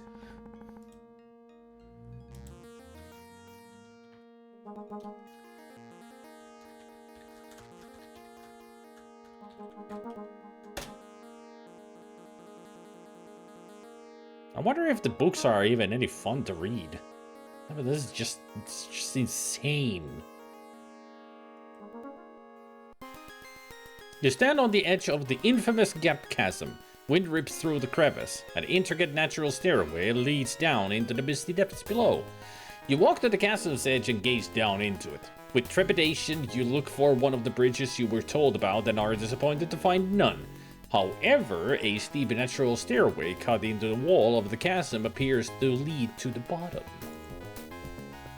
You reason that there is probably a similar stairway on the opposite side. Eager to press on toward Humphrey, you motion for Nada to follow you. She folds her arms in front of her and stands still, slowly shaking her head. You sense that Nada is less than willing to accompany you into the chasm. I certainly hope you don't expect me to follow you down there. You must. You're my companion. The only thing dumber than hiking down into the gap chasm is to try and find a way around it. Okay, do you have any other alternatives? Not really, but there's no way I'm going to become dragon food for a game, even if this is the only route open to us. I'd rather spend some time looking for one of the bridges. I wouldn't. We'll never beat Kim to Humphrey's castle that way. Forget it, Doug. I'm not going down there. Running out of choices, you consider braving the gap chasm alone. Just as you've made up your mind to do it, you hear the sound of an approaching party, singing what must be a native folk song. As they round the bend, you immediately recognize Jenny, Sammy, Kim, and Cyrus. Kim is cuter than you recalled. She turns to you, smiling, and offers you her hand. Hi, Doug. It's good to see you actually do believe in magic after all. What are you guys doing here? I was just trying to convince Nada to come with me into the chasm. Into the chasm? I'm not sure I'd be very keen on the idea myself. You know there's a fire-breathing dragon down there, don't you? I know, but what are the chances of us meeting him in that huge chasm? I don't know, but I wouldn't press my luck. What do you think, Jenny? It's a tough decision. I'll bet Sammy could be of assistance here. What do you think, Sammy? What's the quickest way to Humphrey's castle? Meow. Sammy Cat runs over to the natural stairway, sniffs the ground, and scampers a little way down. He then looks at Jenny and meows. Sammy seems to think the stairway is the quickest way across the chasm. That doesn't mean it's the safest route, but it's almost certainly the fastest. At least the cat agrees with me. He likes to be referred to as Sammy or Sammy Cat. Oh, sorry. At least Sammy agrees with me. He sure does. I think I'd pick that route for my mundane. I'm not sure I know of any other options available to us. I don't know, Jenny. I really love Xanth and all, but I'd rather not take my chances with the dragon. He's got a pretty good batting average, I've read. And also, what's wrong with your face? Like, your nose and mouth area makes you look like a dog.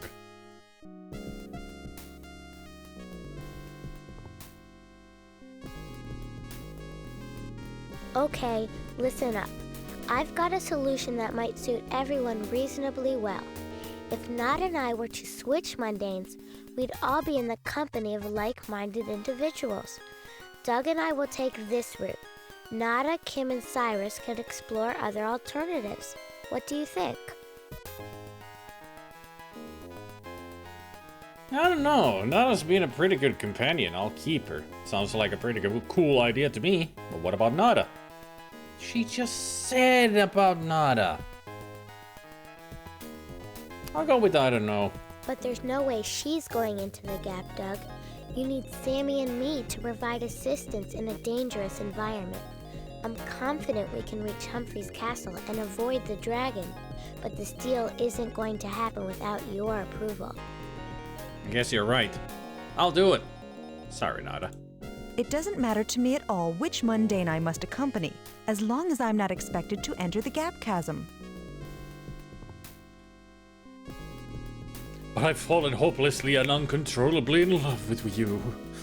I'm glad to see I've made such a strong impression on you, Nada. I was getting a little sick of you anyway, so this is cool.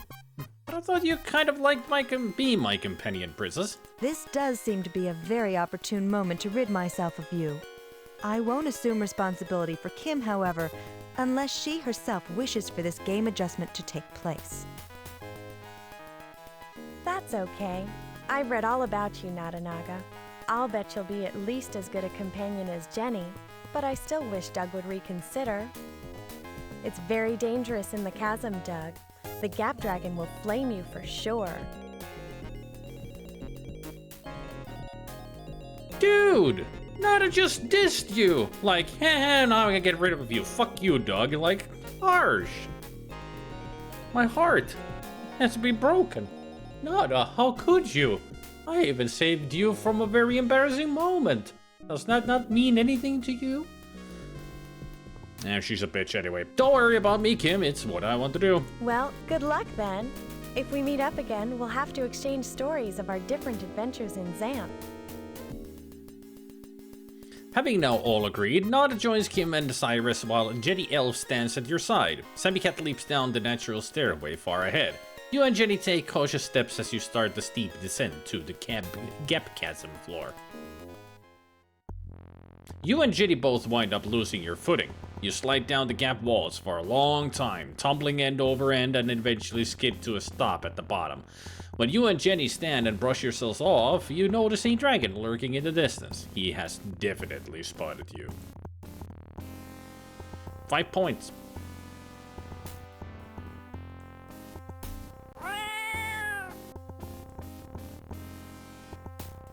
What is it, Doug? Could you explain your talent again? Sure. I'm able to create a dream by singing a song. Any creatures in my vicinity are drawn into the dream, which I can influence to a limited degree. I'm also able to sense the basic nature of a dreamer's dreams. Can you tell me about the adult conspiracy? Huh? Adult what? Never heard of it. What do you think we should do now, Jenny? There's not much we can do about Stanley's steamer, but that cloud is King Cumulofractonimbus, the biggest bag of hot air in all of Xanth. Cumulofracto, eh? Nimbus. Cumulofractonimbus. He thinks he's king of all of Xanth. He has a very unrealistic view of the world and doesn't hesitate to let you know all about it. How do you mean? He's stuck up, in love with himself, obsessed with everyone's opinion of him.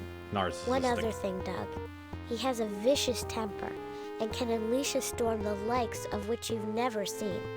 He and Stanley Steamer have a long-standing dispute over control of the Gap Chasm. Cool. This gives me ideas. I'm almost afraid to ask, so I won't. The dragon draws nearer. Okay. Let's read about this Stanley Steamer.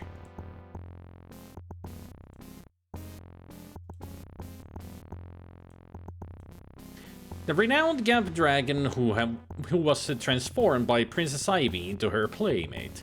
Stanley's made it to Stacy, an admirable female steamer. Both dragons should be admired from a distance. King of the air and once known as Thunderhead, this puffed up bag of air crowned himself king and believes he rules all of Xanth. His stormy temper, unjustified vanity, and evil intent are renowned throughout Xanth. He is an ill wind. Ugh.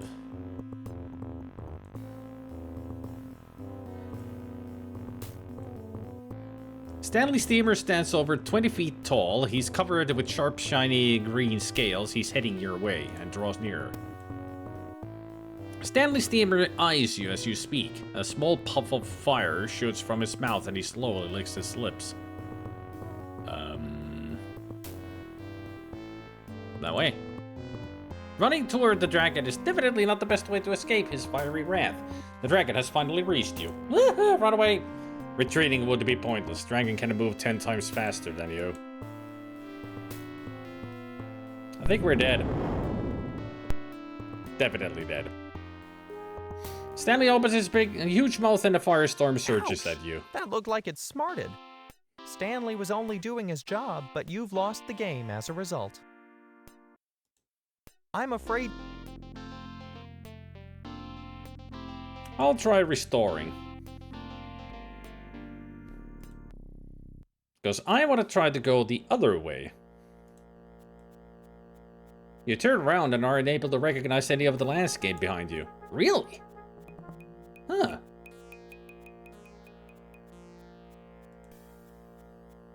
So I can't go back here to make the other choice? That's interesting.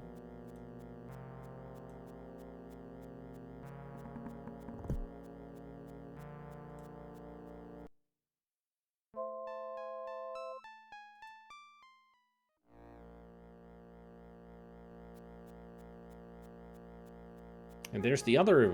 Oh, this might actually take me back to the Ogress now that I think about it. But I thought there was like a...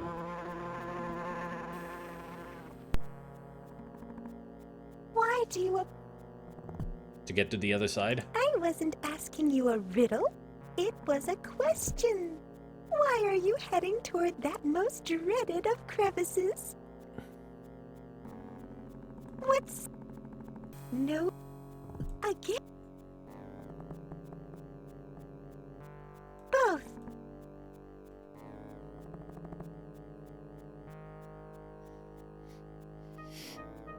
You were headed that way, didn't you? Well, yes, I suppose I would. And this is all for what? Why? It can't be that bad. Believe me. Where?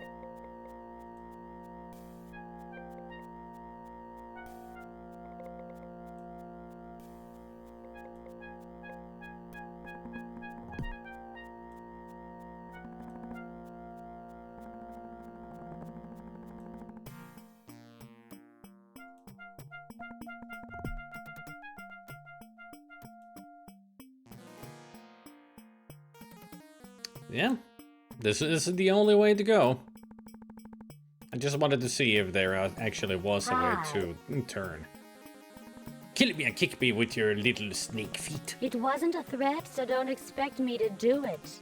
I asked because the gap you approach has contained within it the most terrible of reptilian beasts. Oh no, not another beast. Avoid this creature at all costs. I really want to cross the chasm. As you will. Then lock.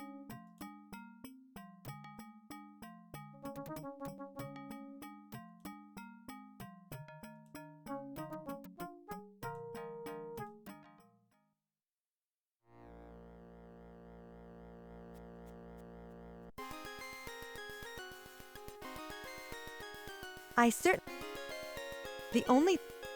Not forget it. Hi, Dad. Into the... I don't... It's a tough... Sammy...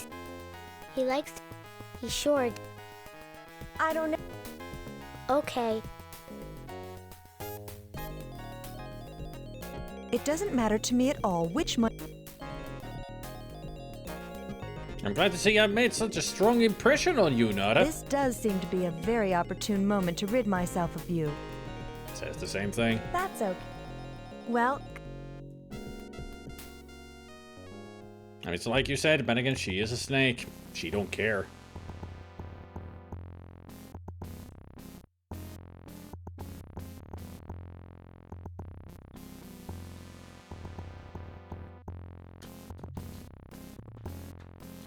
Dragon!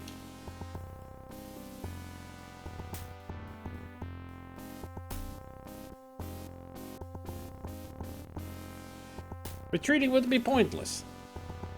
Can I go up? Climbing the castle walls would be futile. You can't even find the path you slid down to get here.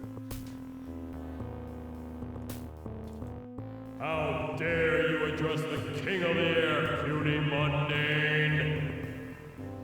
Easily, like this. By the way... What?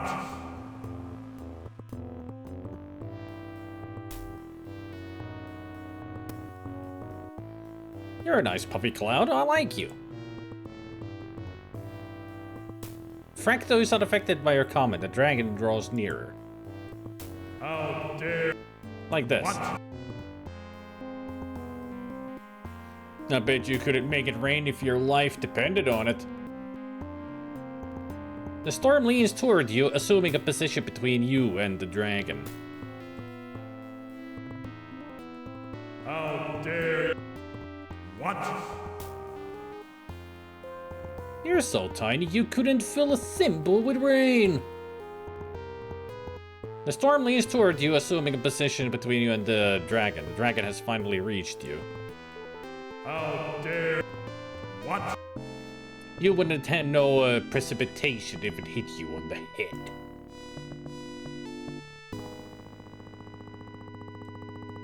How dare... What?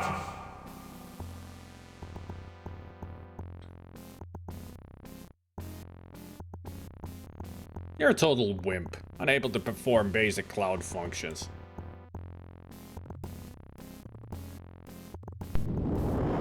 Darn it. I'm getting points every time I anger him, but he ain't doing nothing. I'm a...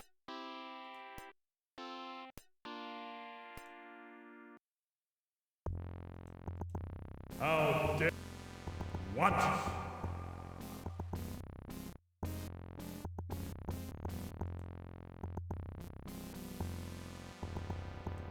How dare...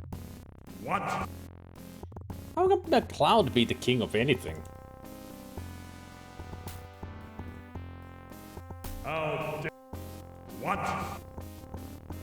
Could you do something about that dragon? How... What?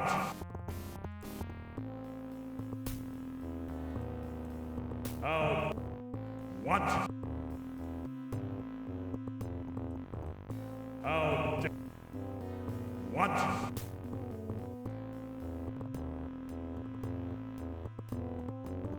How dare... What?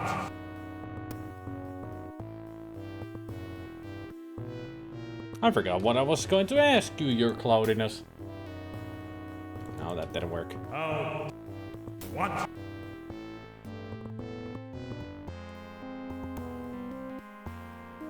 And fire. So we really need to just to keep insulting him, I afraid. guess. Or do something once they're close enough. How... What? How... What? How... What? How... What? No, it's to make it rain, so when good old dragon here decides to open their mouth, it's gonna be hit with rain. How... So the flames won't kill us. Enraged by your taunts and insults, Fractal lets loose with a snowstorm of unbelievable strength in the vicinity of the massive Gap Dragon. The dragon opens his mouth to flame you, but the only thing that issues forth is a white smoke. Now you've got both the King of the Air and the Gap Dragon mad at you. Hi! Oh, Nada. I hope Doug is okay down there. He is an impetuous child, Kim. I hope he breaks his leg. How can you say that? I kind of like him. Oh, you do you? Maybe you'd feel differently if you'd had to shepherd him halfway across Xanth. But you were his companion. That doesn't mean I had to like him. You're just mad because he left you for another companion. On the contrary, I couldn't be more relieved. Excuse me, ladies. As interesting as you find the mundane boy to be, we still have to find our own way across the Gap Chasm. Ancient Mer legends tell of a hidden path that follows the edge of the chasm to the sea. If we can but find our way to the ocean, I will ferry you safely through the water around the edge of the gap. From seemingly nowhere, you hear the sound of flapping wings, and you soon find yourself being carried aloft by none other than a Xanth. You thank him profusely for the timely rescue, and Jenny points out Humphrey's castle on the horizon. Meanwhile, at the chasm's edge...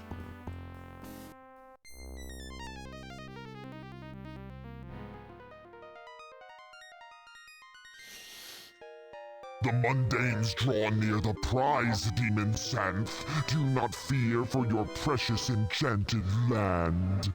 It is you who should be nervous, Demon Earth. I have every confidence that my mundane shall be victorious.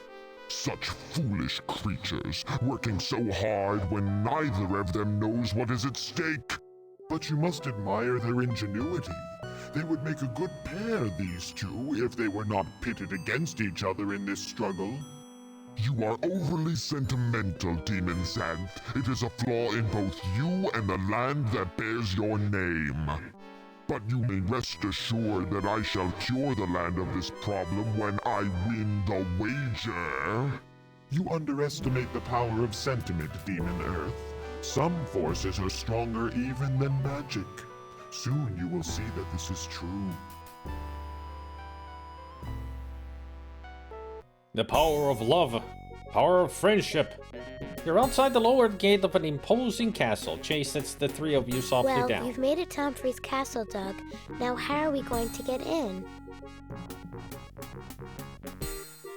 You mean you don't know? Not really, but I've got a cat who is sure to know. Sammy, what is the most direct path through this gate? Probably through the gate. Because Sammy is a cat, they're fluid. He'll just go through.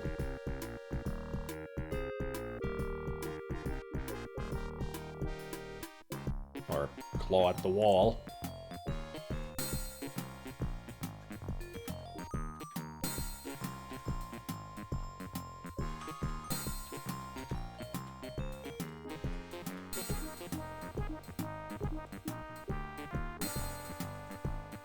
It's an imposing black cast iron castle gate.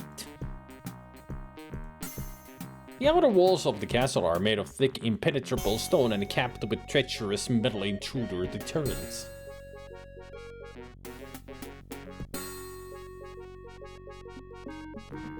Humphrey's castle is as impressive and castle-like as you'd expected. Huge towers stand at the four quarters of the main structure. A moat and drawbridge lead to an outer yard surrounded by a seemingly impenetrable gate.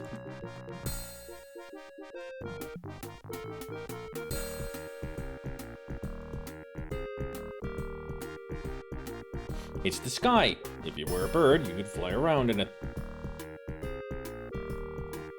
Sammy, what is the most...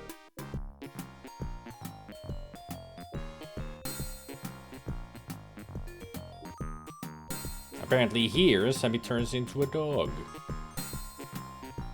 Hey, wait a minute, there's something on the wall there. Maybe that's nothing.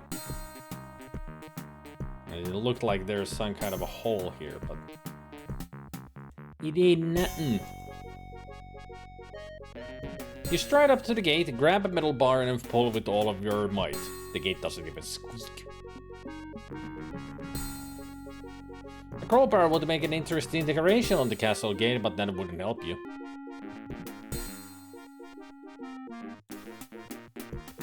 You manage to grip the sheer wall long enough to make it about halfway up. Then you slide back to the ground.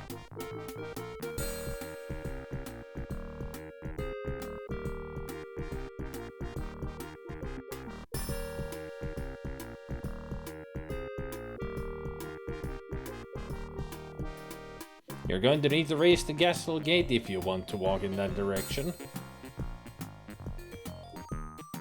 You walk away from the castle into dense woods. You choose a path that leads you back to the castle.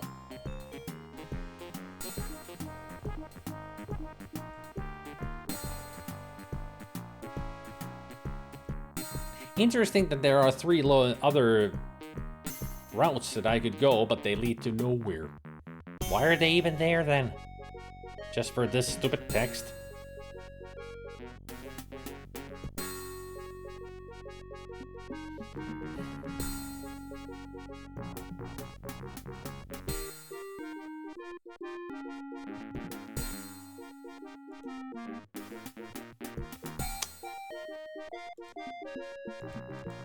What is it, Doug? What do you think we should do now? Sam is usually pretty exacting in his recommendations. His pawing at the wall must be significant. The wall must be the key. He's definitely trying to tell us something about the wall. Yeah, the wall. I wonder what that meant. I'm not exactly sure.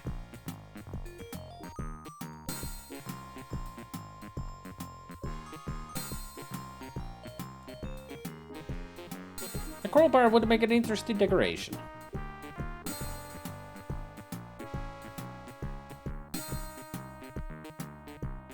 Maybe I need to bomb the wall?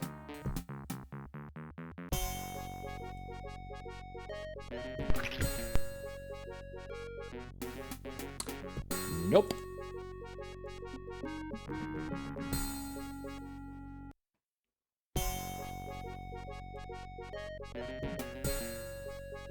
What is it, Doug? Sam is usually pretty... I'm not...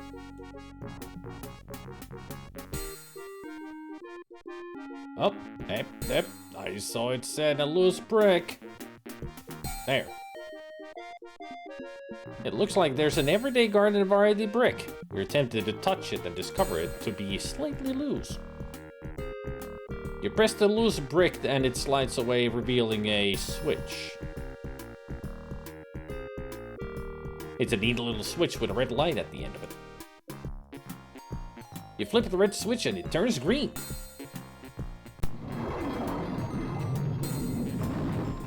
Castle gate is completely raised, as is the drawbridge ahead. It's a drawbridge that's completely raised.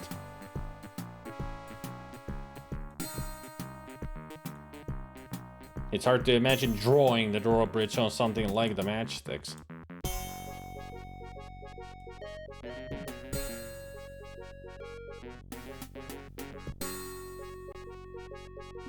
You're standing before a large castle's drawbridge. It is fully raised. It's hard to imagine a way of doing that, but you're sure there is one. You draw a section of the bridge over the moat. Really? I have to draw the bridge.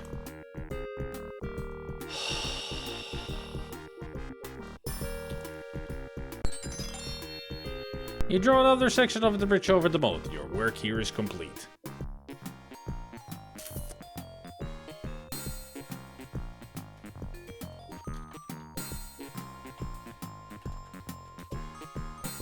Should have known.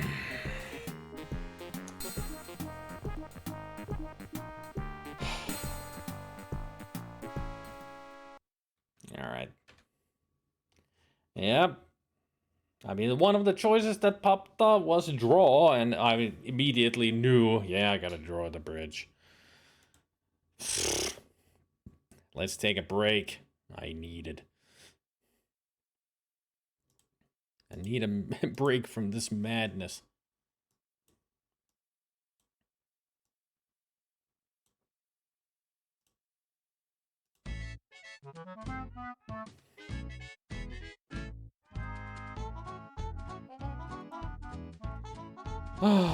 Appropriate music for the situation.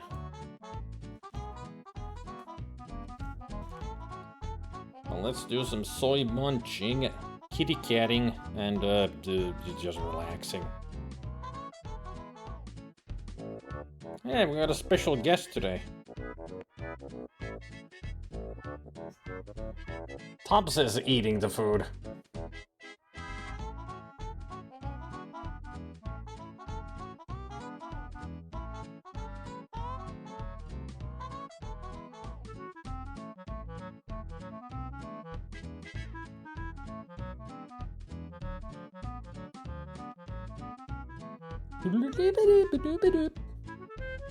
Kitty, kitty, kitty, kitty, kitty, kitty, kitties.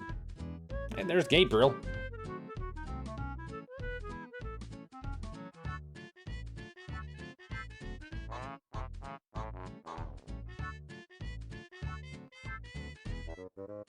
Gabriel and Macchiato. Look at that chubby cat. They could have called him Chubbs instead of Tubbs. But then again, Tubbs also works because he is a very tubby kitty. Instead of being a tabby, he's a tubby.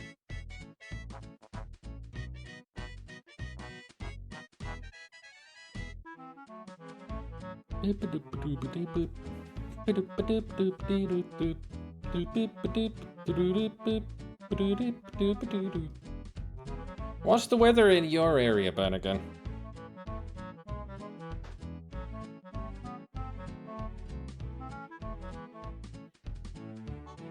Here it's sunny and 23 Celsius. A hot evening.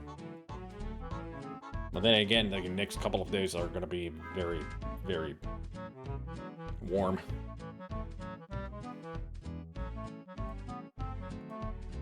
Oh, it's humid here too because it actually rained last night, so humidity is up in the air. 25 Celsius, no wind, 62%. I wonder what the humidity is. Can check that.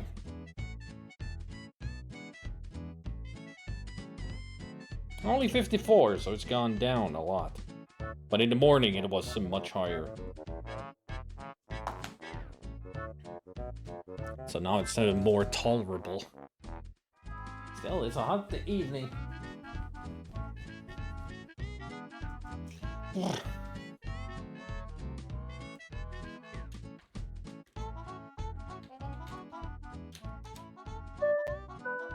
Just to inform everybody that I'm eating.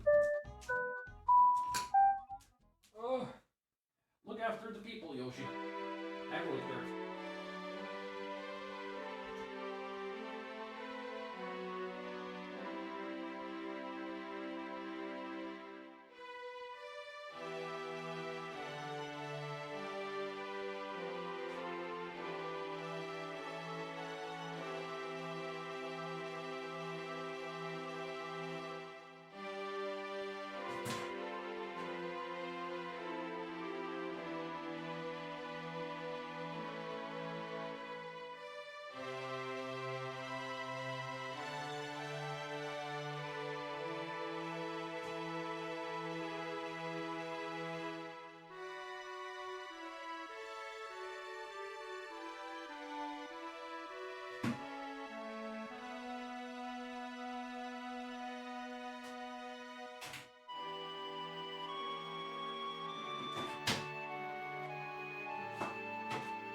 Yeah, enhancement as in they improved on the lip. I read that it was like the graphics are a little bit upgraded, lip syncing is better, controls are a little bit better.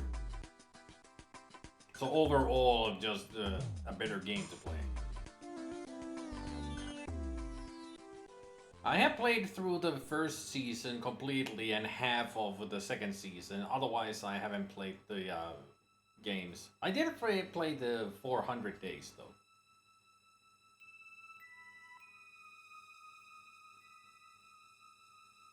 So those are the only ones of that whole series that I played.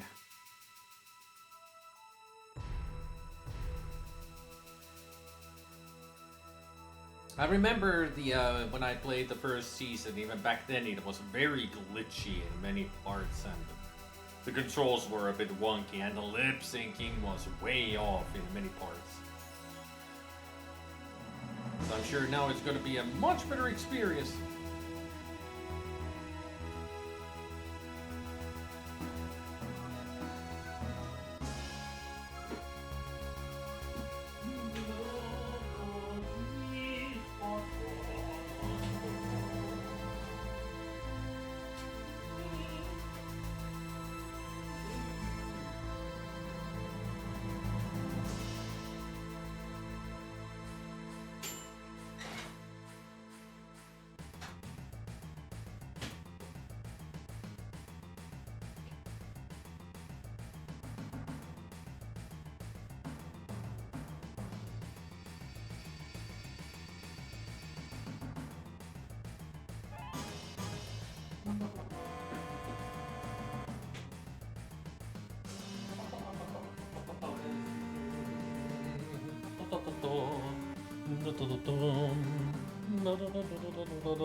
Jos pitää lähteä kauppaan, tilasin pizza.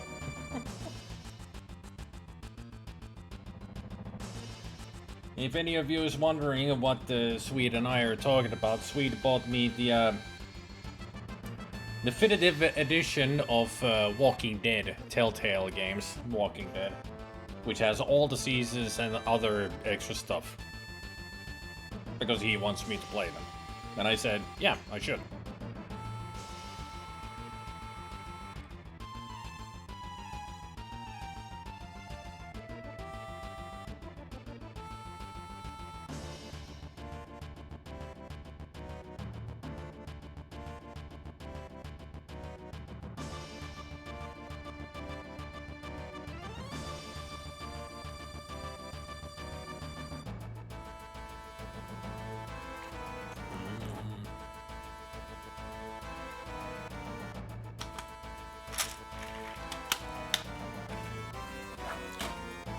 Like I said, the only Telltale games that I have streamed are the Sam & Max and Monkey Island.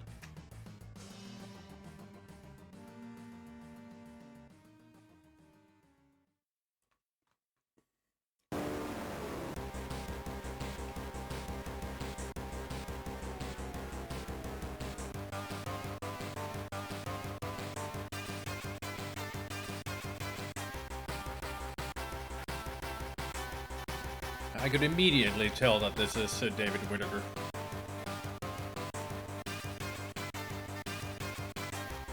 He has his own style with the Amiga music.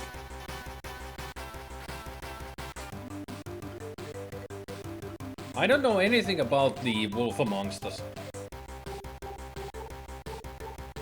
I've never played it, and I've never seen anybody play it. Or haven't even watched videos on YouTube about it.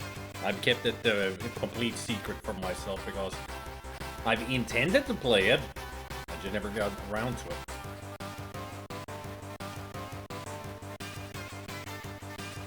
But it would be a good experience on stream, you know?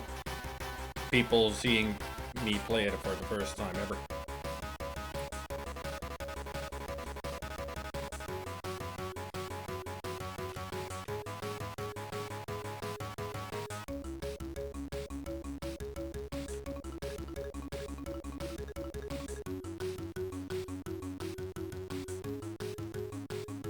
I know what it's about. It's like an adventure game of the game Werewolf. That I do know.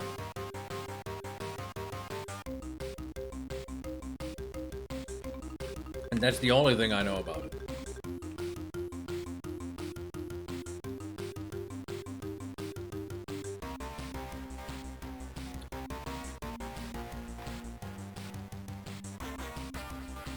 Eikä ne ole lopettanut sen sellaisen synttärikuponkin jutun.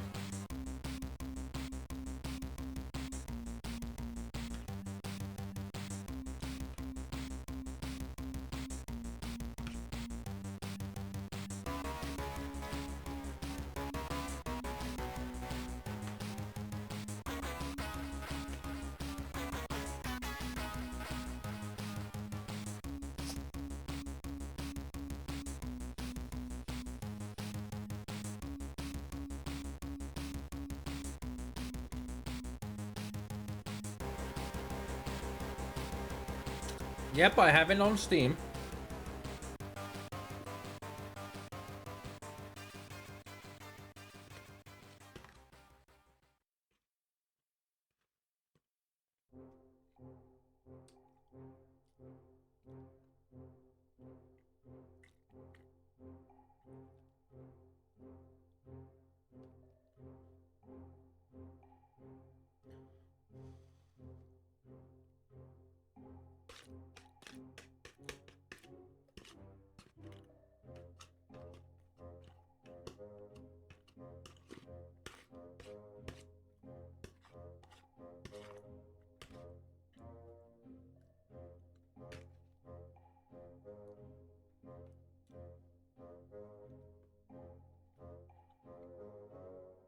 Not the liver, just regular bolognese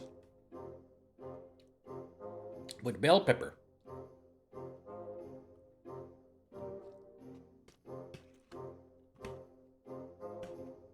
This was so good, I'm already eating it.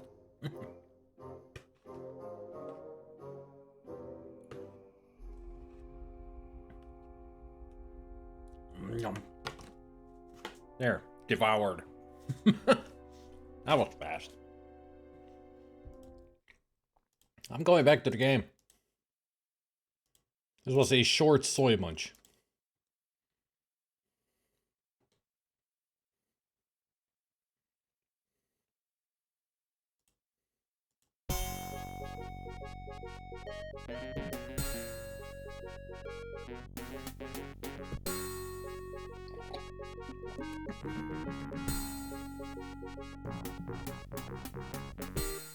Interesting paths, those long ones. It's the PKE meter. That's what the map looks like.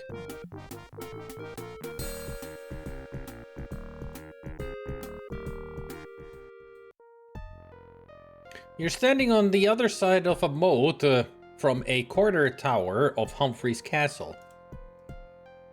The serpent's body is covered with sharp scales. It is incredibly long, stretching far around the castle.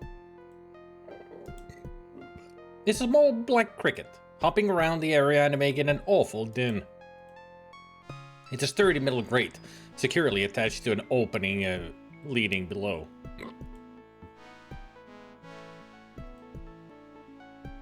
You slam the jar down on the troublesome bug. The serpent yawns and stretches, rearranging his coils down the entire length of his body. He appears to slip off into a deep sleep. Alright. Didn't know that's what's gonna happen.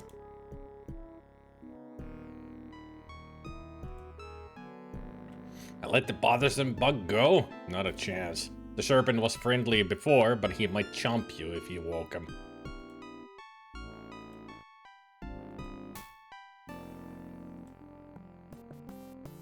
You're standing on the one side of a moat. On the other side is a corridor tower of Humphrey's castle. Two especially large humps from the serpent's mighty tail are arrayed as steps across the perilous moat.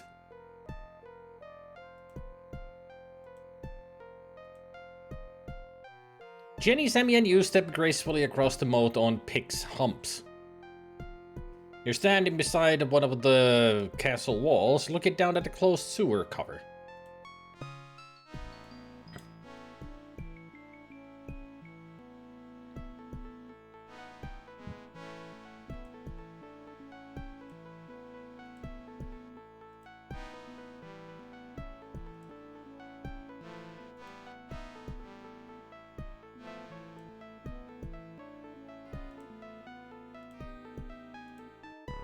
Nothing about this pick.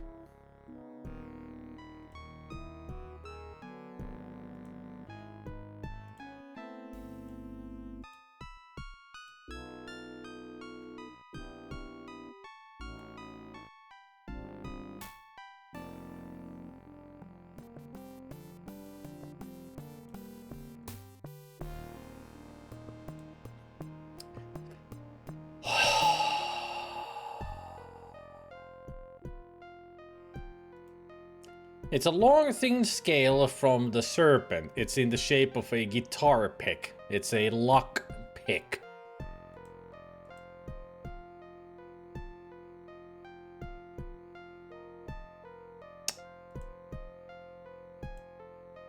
It's a sturdy metal grate, securely attached to an opening leading below. You pull on the grate as hard as you can. It doesn't budge.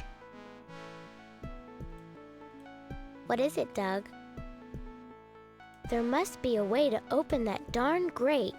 Humphrey's famous for laying obstacles in the path of anyone attempting to enter his castle. Since we were able to cross the moat, I'm certain we were intended to find a way through the grate. Okay, but how are we gonna do it? Well, unless we can find something to pry it open, I really don't know. Oh, good thing I've got a crowbar. You insert the crowbar into the grate and bear down hard, finally prying it loose. Feeling victorious, you toss it into the boat. So much for that crowbar.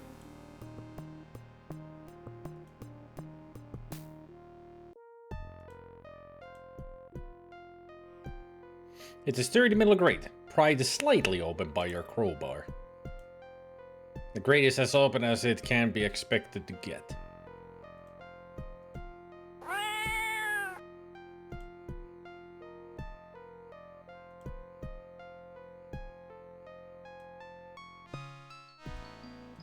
What is it, Doug?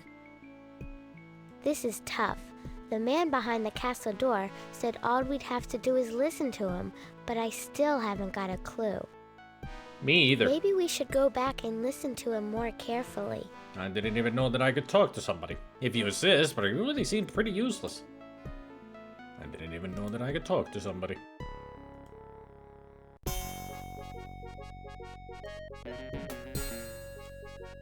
It's a substantial castle door with a smaller door set into it.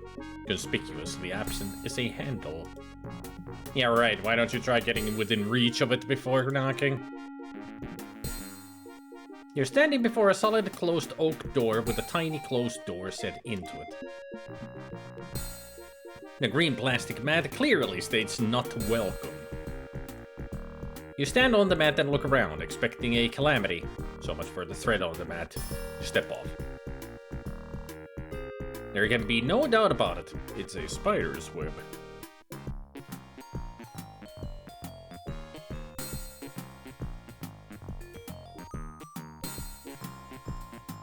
It's a tiny door set into the larger wooden door. It is currently closed. You knock on the castle door and hear a quiet voice inside saying, I'm coming, I'm coming. Yeah, what is it? No, hey, wait, whoa. Are you the good magician Humphrey? Who's asking? We are. I am. Doug Mundane, sir, at your disposal. We don't want any.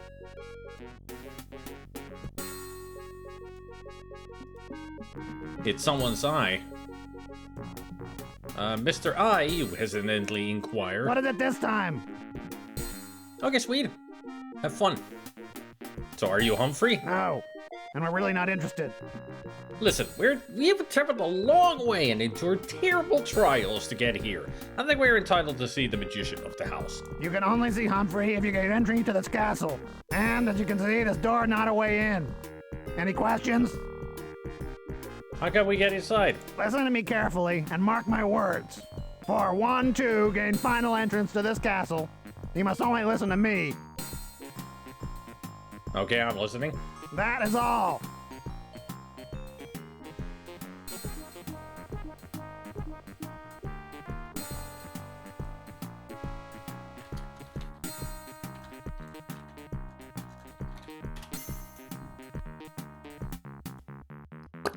That's mean and cruel, and you should be ashamed for even thinking of poking an unarmed eye. The little door slams closed.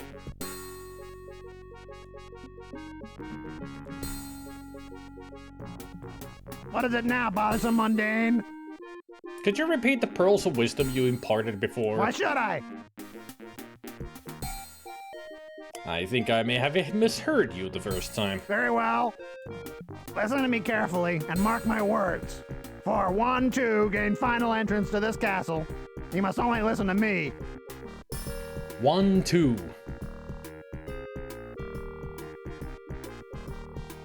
That is all.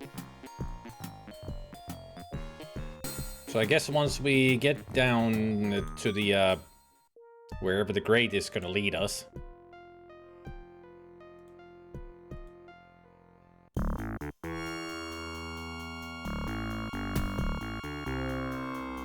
You squeeze under the grate cover into the darkness below. You're in dimly lit sewer. It stinks in here. You see a small panel far down the sewer wall. A strange creature eyes you and slithers from view. Meanwhile, when Cyrus, Nodai, and Kim arrive at the shore of the ocean, they meet a beautiful merwoman named Mercy. She and Cyrus ferried the adventurers across the water that skirted the edge of the gap. The two mer people fell instantly in love. Oh, Cyrus, I know our love is no fluke. Yes, Mercy. From the moment I saw you, I was hooked. The scales fell from my eyes. I fell in over my head. Sigh. Yes, Mer. Sigh. Let's swim away together. Good idea. Let's hightail it out of here.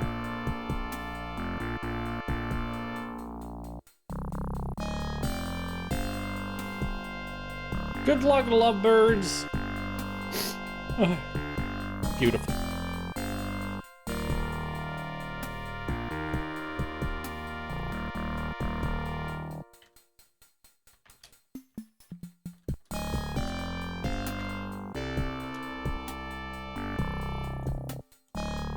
The flat wall panel has 5 switches on it, none of which are down.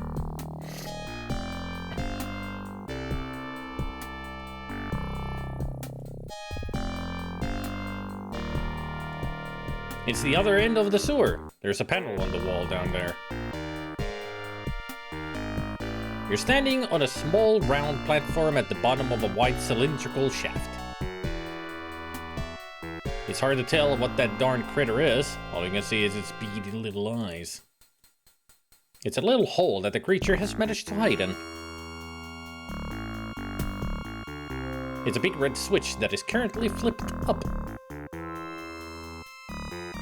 You flip the first switch down and nothing happens.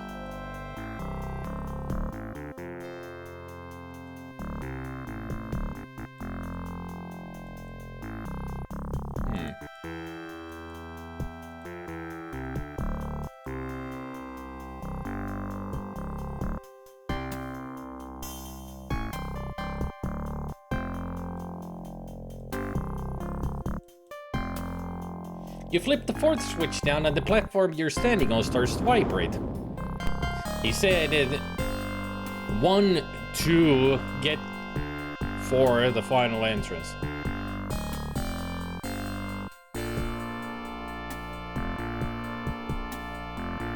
What was that scene? The merfolk falling in love and going away? So now it's only the girl and Nada. Cyrus left to go hump a mer lady. The platform rumbles upward. You and Jenny are forced to crouch on it because of the intense vibration. The elevator comes to a stop within a small library or study. You hear the rustle of approaching feet from a hallway, and none other than the good magician Humphrey steps into the room.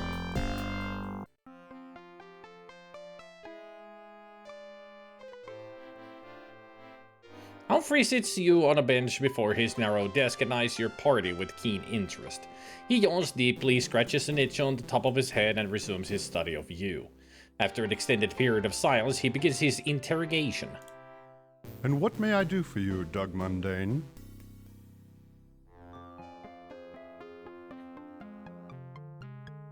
What can you tell me about the sword I've been lugging around? The sword is an artifact of the ancient inhabitants of Xanth.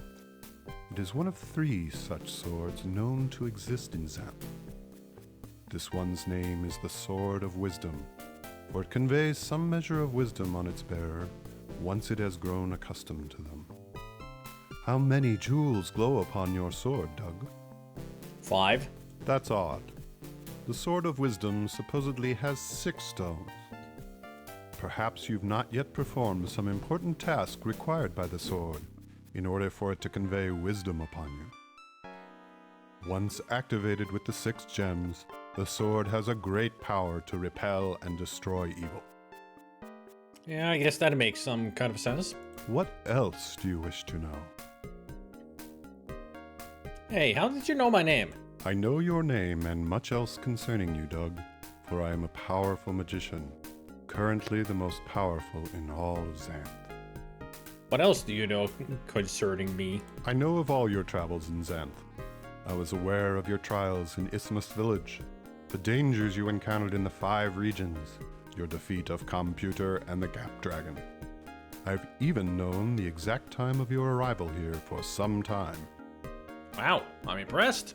Can I ask you a few more questions? I usually charge 1 year's service from anyone asking me a question. In your case, however, I will waive this fee, given the special circumstances. Ask away. What do you know about this game I'm playing? First of all, it is no ordinary game. This game was constructed by 2 demons, powerful beings with little care for you and I. The purpose of this game is to settle an important dispute between them, one that will affect all things living and inanimate within Xanth. That's interesting. What kind of effect? The stakes in this game are the existence of magic itself. If the demon named Earth wins, magic will perish from Xanth forever. If, however, the demon named Xanth should win, then magic will be preserved and Xanth, as you know it, will survive. But how do I fit in? I don't know anything about demons. You represent the interests of the demon Xanth. Should you fail in this game, magic will be lost to us forever. Does that mean Kim is playing for Earth? Yes, although she does not know it. Earth has broken some rules of this game without the knowledge of Xanth. He has forced Nada Naga to serve his will in winning the game prize. So basically, the entire future of Xanth is in my hands? Precisely, Doug. You must claim the prize before Kim, or all of Xanth will be doomed, devoid of everything magical and good. Don't put too much pressure on me. What a drag. I'm not really sure I'm up to this one. Yes, you are, Doug. You have become a different person while you've been here. You have grown. You have learned to love that which you knew nothing about. You have grown stronger and wiser, learning from the land. I guess you're right, but there's more I need to know. Ask away, but ask quickly, for the existence of magic is at stake. Have you got any ideas about what I should do now? You must find and claim the prize before Kim. What do you think this prize is? It's not important, young man. What is important is that you reach it before Kim. She nears it as we speak. Where would you look for this prize? I know it to be in the gourd, hidden from general view. Excuse me, did you say the gourd? The gourd is a place not of this world. It lies beyond the boundaries of waking thought, through a door that only few may pass. Journeying into the gourd should not be undertaken lightly, for hazards and nightmares beyond imagination lie there. Ah, so it's the infinity where Cthulhu lives. Got it. This is why Xanth and Earth have placed the prize there. Only the most daring and most skillful adventurer may hope to survive it. This is your hour, Doug. You must enter the gourd and preserve the magic of Xanth. Can I call for Indiana Jones? How far ahead of Kim am I right now? This is the bad news, I'm afraid. Kim arrived here several hours ago, and, under the rules of the game, I was obliged to tell her everything I'm telling you. I was, however, forbidden to tell her whose side she is representing in the game. How did she arrive here several hours ago when we arrived here, we saw the cutscene of Cyrus leaving with his new mate? Unless the events that we see, the cutscenes, happen way before when we... Yeah. The timeline doesn't add up, is what I'm saying. She has already entered the gourd with her companion, and is now drawing near the prize.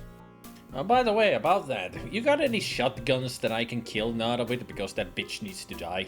Stab me in the back. How do I get to the gourd? One may only pass into the realm of the gourd by looking into the peephole of a hypnogourd, a common vegetable in Xanth. Once a viewer looks into the peephole, their body becomes transfixed. Only their soul passes into that dark land. We're going to need some gourds, Humphrey. Not a problem, Doug. While Kim and Nada had their own, I am pleased to aid you in the only way I can. Take these hypnogourds and good luck finding the prize.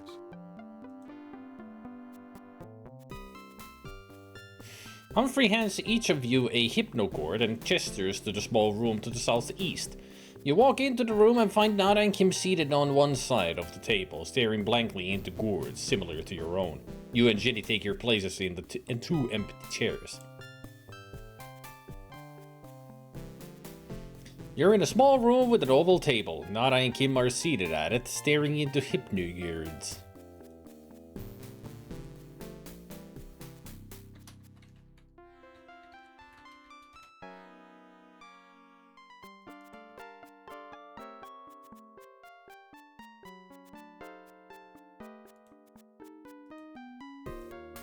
Looking through the peephole of a hypnogourd, the viewer involuntarily becomes trapped in the world of the gourd until someone covers the hole. While the body lies helplessly staring into the vegetable, the viewer's soul wanders within it.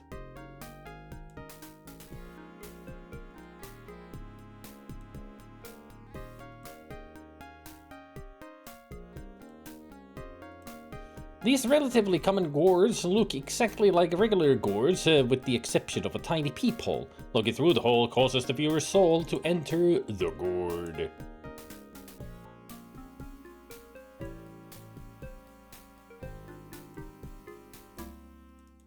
What is it, Doug?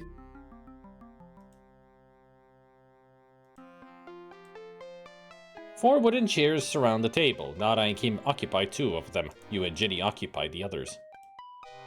Kim is a young girl in her mid-teens. She's wearing a reddish sweater that fits her quite well. She's staring into a hypnogourd. Nada is gazing into a hypnogourd, unaware of your presence.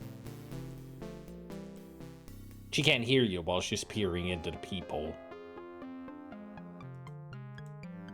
They're the same kind of hypnogourds Humphrey gave you. Kim and Nada are staring into them. You carefully turn the gourd over in your hand and eventually look into the peephole. The world dissolves around you and you feel a little nauseous. You feel as if you were in an endless fall, tumbling uncomfortably. This feeling eventually subsides, and the image of a dimly lit landscape becomes gradually visible. A path leads from your position northeast toward an imposing mansion.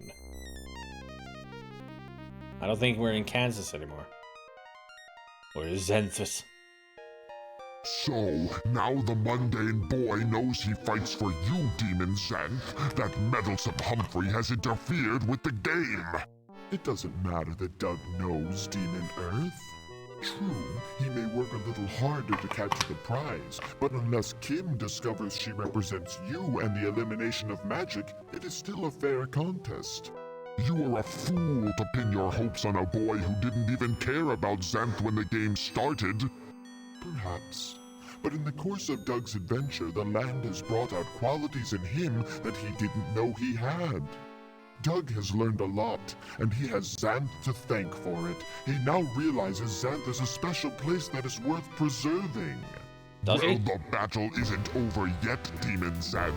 My girl is still ahead of him, and that Naga princess isn't above trying a trick or two to make sure that Kim gets to the prize first. Great.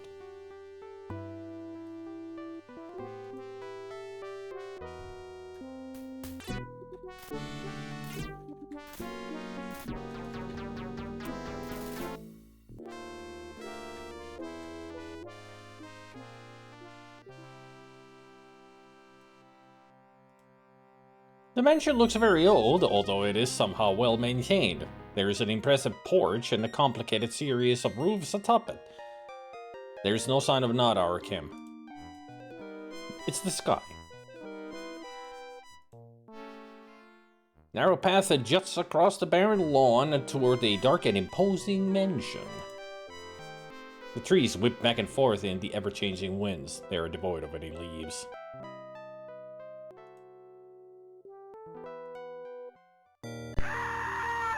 You're standing in front of the mansion. A zombie sways annoyingly from side to side, watching your every move.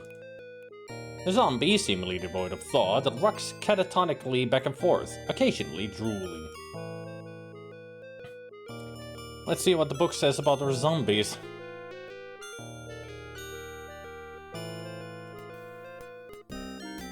Zombies are half-live animated corpses brought to life by magician Jonathan during the 4th wave. They make good servants, but because their brain is rotted out, can't perform any but the simplest of tasks. Nothing can hurt a zombie since they are already dead. A zombie can only be killed by hacking it apart. Huh. Good thing I got a sword.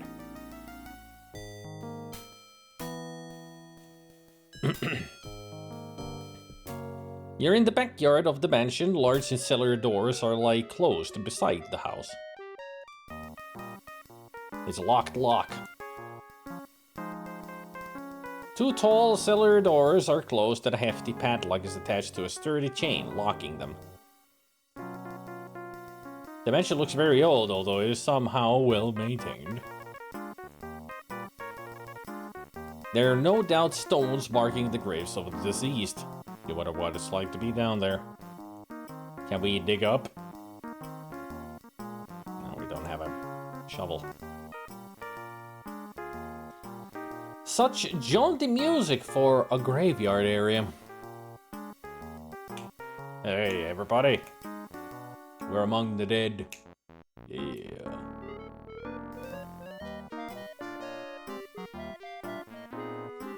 Nightmares and such around here, they say. Kind of doesn't feel like it when we got such jaunty music playing. Attack the zombie with the sword? The zombie sees you approaching with the sword and begins to grunt and growl. You withdraw out of sympathy. Aww.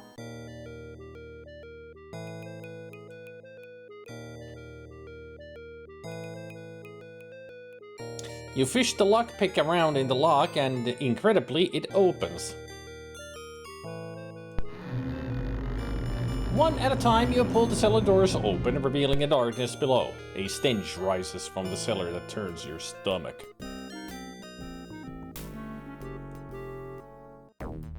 You cautiously descend into the pitch-black cellar.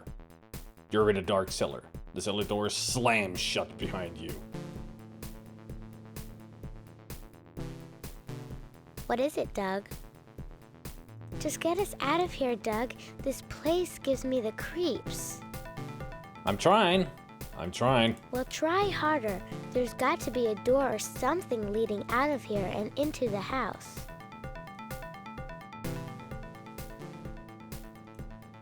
It's a staircase that you can feel, but you cannot see.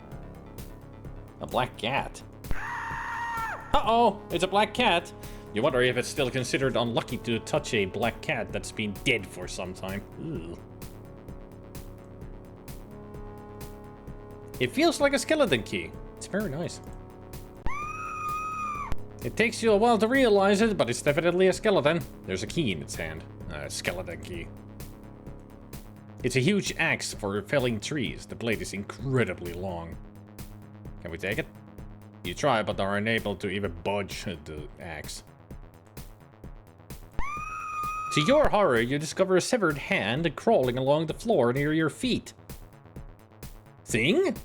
Are we at the Addams family's house? You can only feel it, but you're sure it's a ski mask.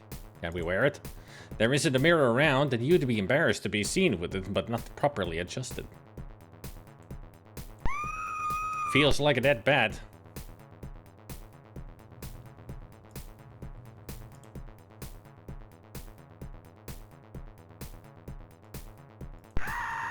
You can't see them, but they definitely feel like maggots.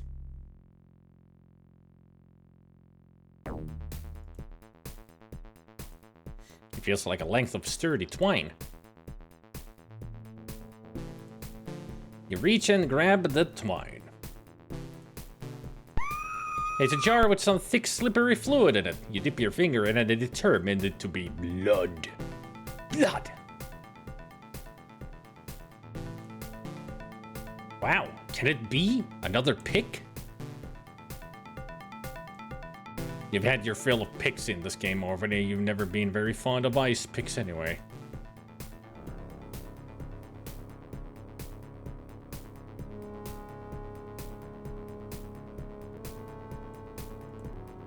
You carefully remove the skeleton key from the skeleton.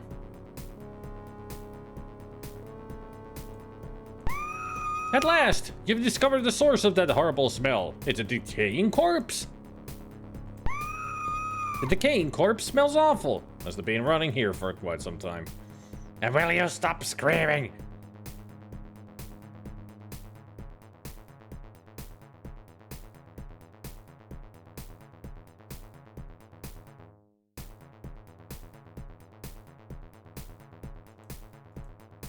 You feel an opening you believe to be a rat hole at the bottom of one wall. The rat hole is already open.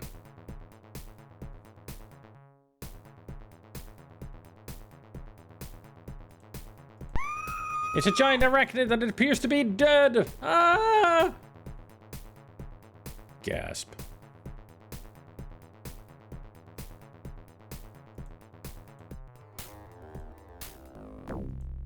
The cellar door is invisible in the blackness. It's locked.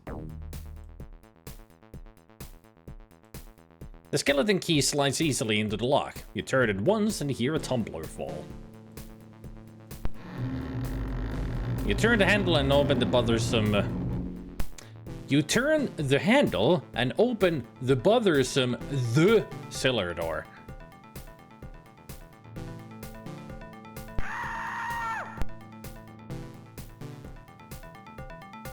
Stairs! It's a staircase that is dimly lit from the other side of the door.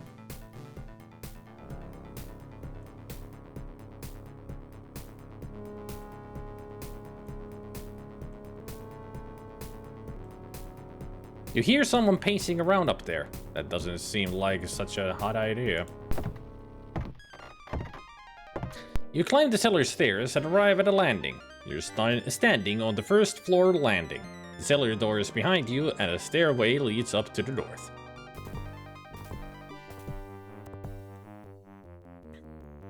It's an unremarkable window pane. It's your everyday garden variety cane. It has a hooked end and is leaning against the window. And why did we scream? It's just a cane. It's an ordinary casement window. Outside on the porch is a cane. You pull the first book from the mantle. It's entitled The Rule-Based Decision-Making Systems. You scan it quickly and replace it on the mantelpiece.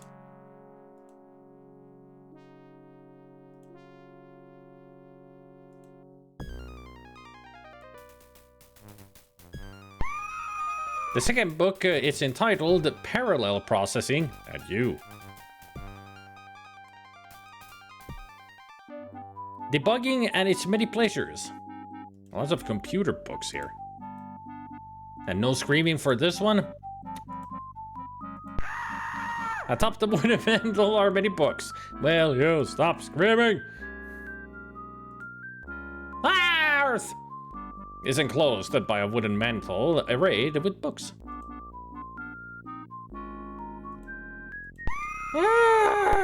You're standing on the first floor landing. The cellar door is behind the stairway leads up to the north. Through the window on the opposite wall, you can clearly see a cane.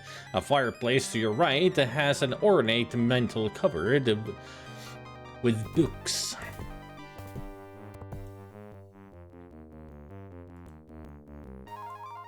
You try with all might to open the jammed window. You can't budge it. You wish you could open the window pane, but it won't yield. You bang on the pane. You kick it. You call it mean names. Nothing seems to have much of an effect.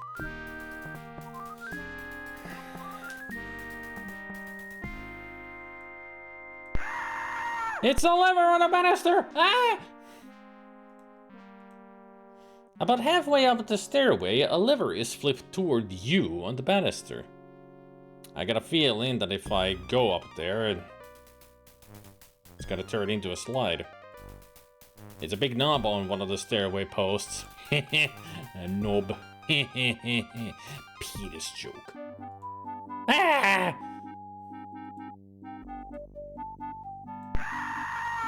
You must be thinking of some other kind of knob. Ah! Even the game made the joke. Penis.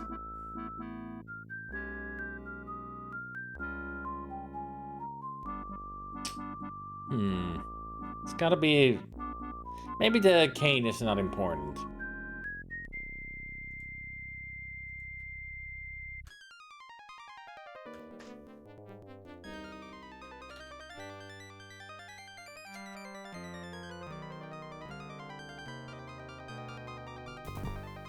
You walk about halfway up the stairs and hear a loud click. The stairs fold up and you slide back to the landing. Told you.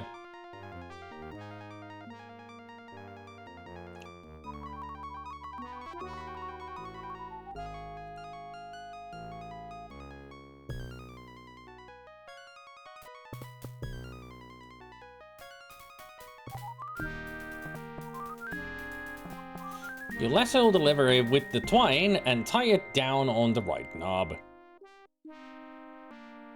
There. Now the lever won't move. You run up the stairs praying the twine will hold. You see Naga crouching on the floor above you. She looks extremely angry at you. You cannot win the game now, Doug Mundane. The prize is nearly within our grasp.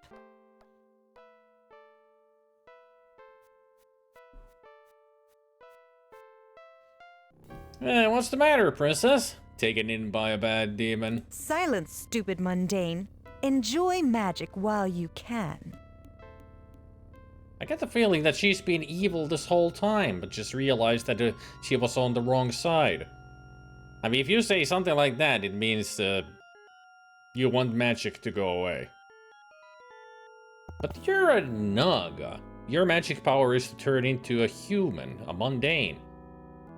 Maybe that she wants to get rid of that. That she just wants to stay as a normal Naga, not have the power of, you know, transforming into a stupid mundane. Don't worry, Doug. We can still beat them to the prize. I don't know, Jenny. They're up there. Are we down here? Trust me, We have a little time. I think getting into the attic should be our primary goal. You think? Let's go. It's a little white sign that says, press button to open trapdoor. It's a locked door! Ah! Hey, Lista Merifay.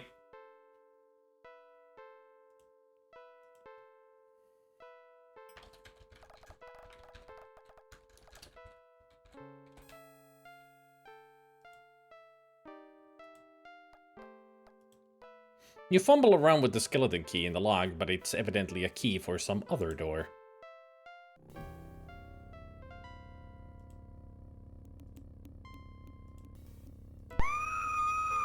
Unlock the door with the lockpick? That's impossible!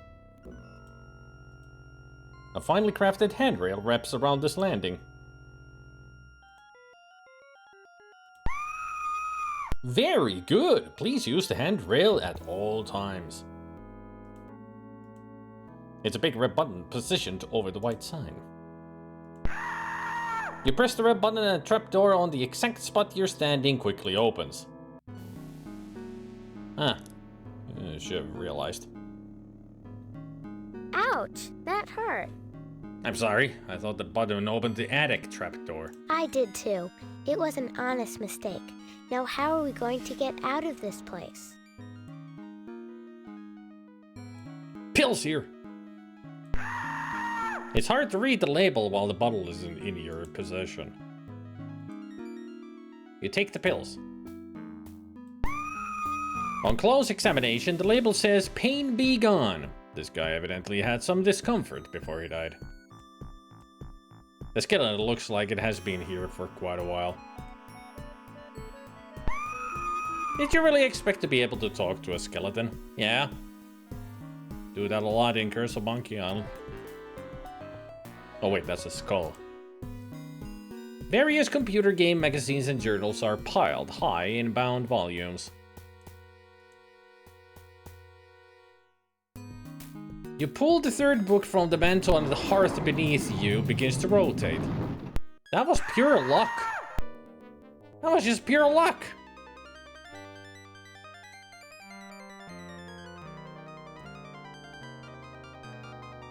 Okay.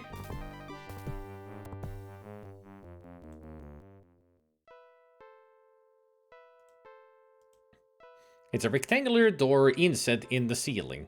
On one end is a small hooked handle. Now I think I need to get that cane. Oh.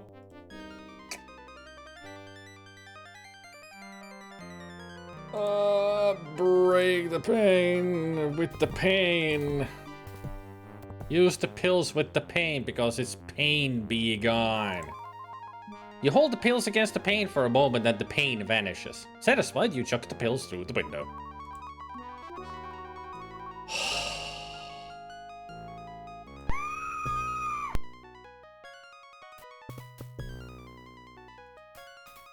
At long last, you claim the cane as your own.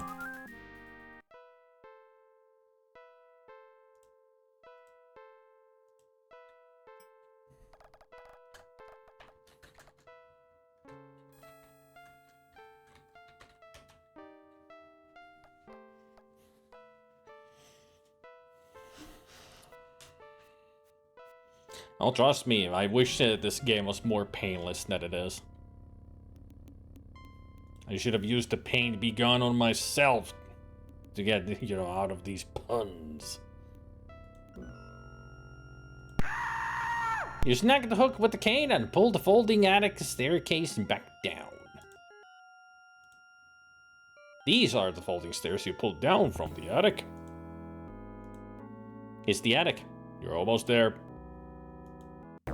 You climb the attic stairs and arrive at the final landing. A giant red gem emerges from within the hilt of the sword and glows slightly. Hey! It's finally got all of them. The attic is huge, but relatively empty. On the opposite wall, you see Nada Naga in her Naga form, with Kim on her back, reaching toward a shining goblet which you decide must be the prize you've been striving for. Fear grips you as you realize how close Kim has come to winning the game. If there is a way of preserving magic, You only have seconds in which to act.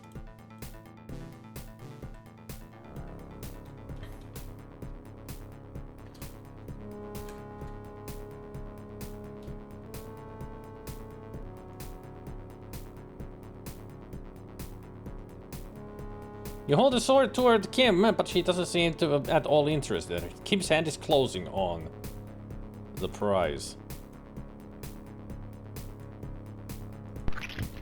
You throw the cherry bomb at Nada. It disappears in a small red puff on contact. The prize is a medium-sized silver goblet. Even by the dim light of the window, it sparkles intensely. Anybody got any ideas on what I should do here?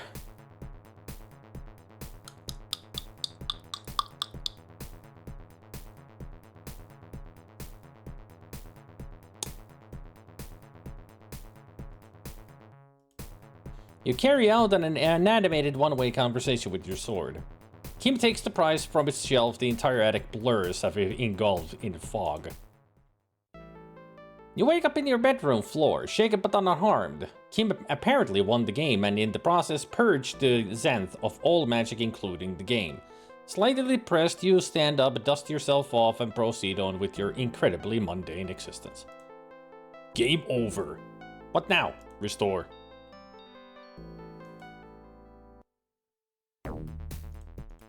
What is it, Doug? What do you think we should do now? According to game rules, I'm not allowed to help you within the immediate vicinity of the prize. Well, sorry I asked.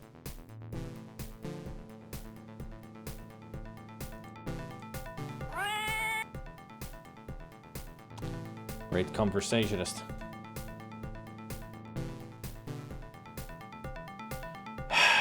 What can we do? I feel like the sword would be the answer at this point, but... You're too late, Doug. I've almost won, and you're not gonna stop me.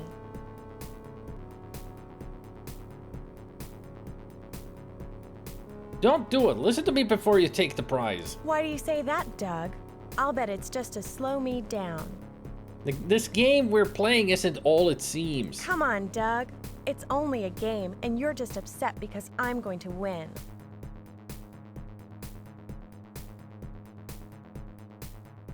The stakes in this game are from the existence of magic itself. You know, I was almost getting to like you until I realized how petty you could be about a little game.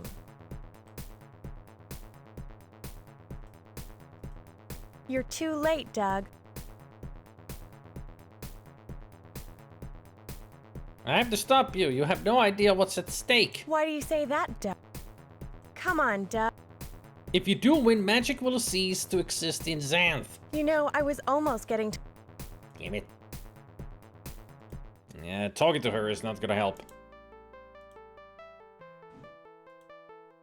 What if I talk to... Nada? She's not responding to you for some reason. She seems to be paying a lot of attention to what she's doing. Kim's hand is closing in on the prize.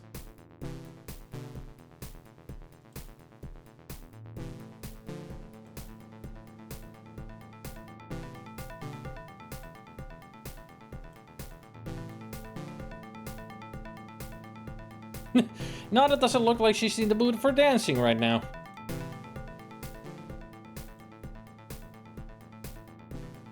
I don't want to use the cane that way to start dancing.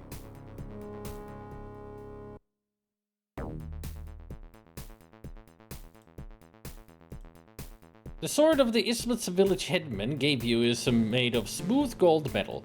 On its surface is a green gem, a blue gem, violet, aquamarine, purple, and red gem. Yeah, the sword is supposed to give us wisdom, especially now that all the gems are there. But I don't know how I'm supposed to use it.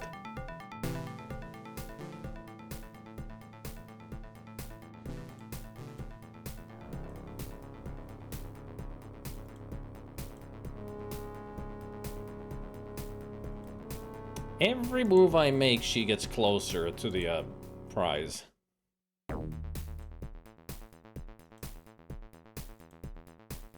It's hard to imagine using the cane on the prize for anything other than a unique sculptural effect. Throw the sword at the prize! With the certainty you don't recognize in yourself, you hurl the bejeweled sword you carried through Xanth directly at the prize, intending to destroy it before King can claim it. It hurls end over end toward the prize, narrowly missing Kim and Nada. That was the wisdom. Just throw that shit. Hell yeah. The sword strikes the prize sidelong, pushing them both toward the octagonal window. The window shatters, glass flying everywhere. Magically, none rains down on either Nada or Kim. Magic evidently does still exist within Xanth.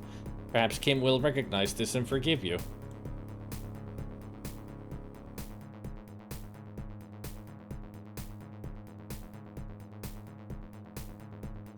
Relieved, you settle to the floor, somewhat drained, but also somewhat proud of your selflessness in defeating the malevolent demon called Earth.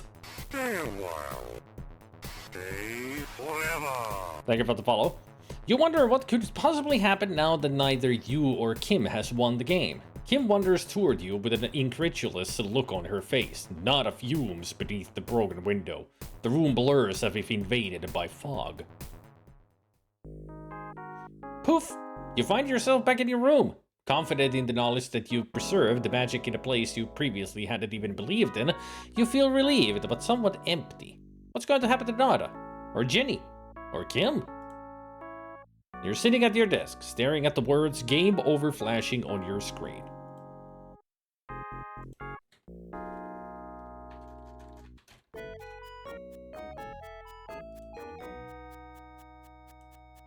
The computer screen is flashing the words "Game Over."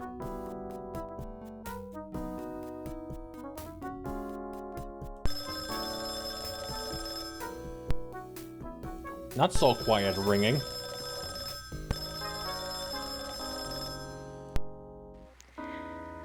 Doug, is that you? Kim? Yeah, this is Doug. Who's this? There's a chance that I've got the wrong Doug, but I mean, my name's Kim. Do you? Oh yes, Kim. I recognize your voice. But how do you know me? I hear you believe in magic.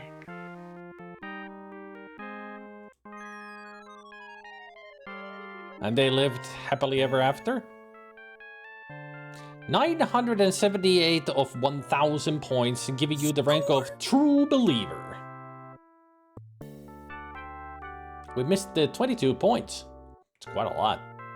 I wonder what must be some really small things that you could have done for jokes or puns or whatever.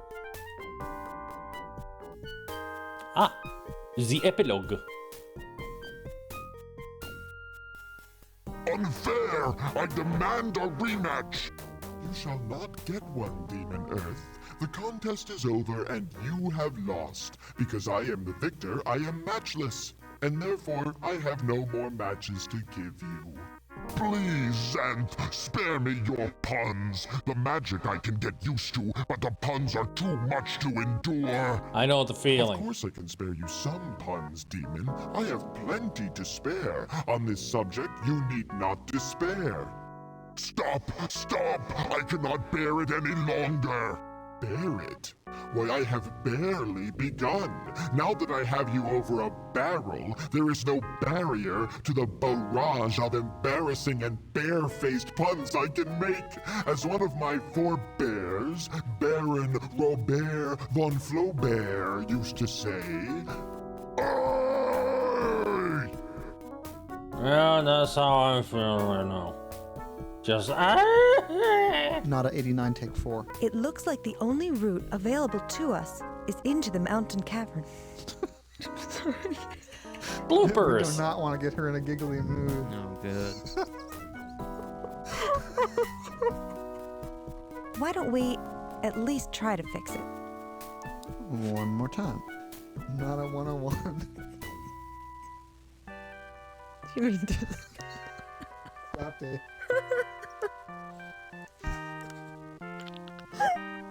Are you getting this? It's like a volcano or something. Okay. Don't worry about it. Headman 39, take 2. Hello, mundane screen and beautiful Naga princess. But it is princess, right? Princess. Princess. According to Michael, it is. Princess? No, it's princess. You said make it say princess. That's fine. Either way is fine. I can care less. That's what he said, didn't he? It Yeah, is he what he said, said. made it say, make it say. You know, I hate you all equivalently right now. Let's do a really more high-pitched, silly version of this. 329, take 2. Good, Dougie. How do you know he's a he? Jenny 70, take 1. I don't know. I just felt like he. You just felt like a he. Jenny 70, take 2.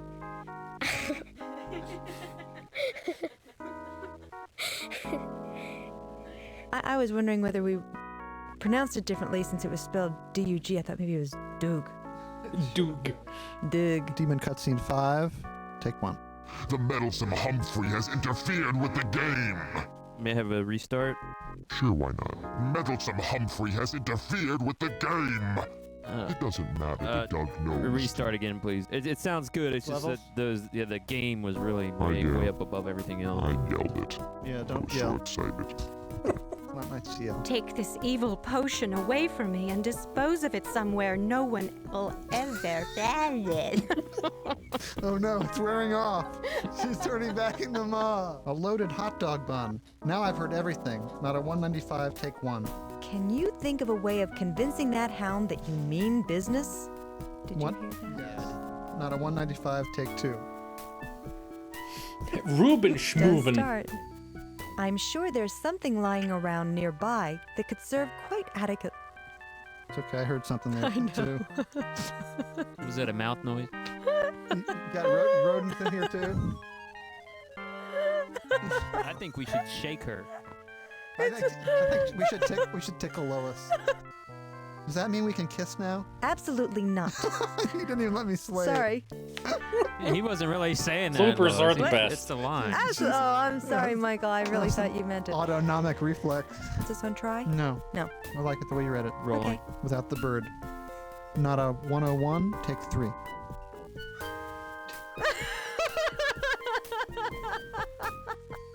Adequate containers for the foul mixture you've brewed. I can do this. Again, it's my fault. Not that I wrote the damn shit.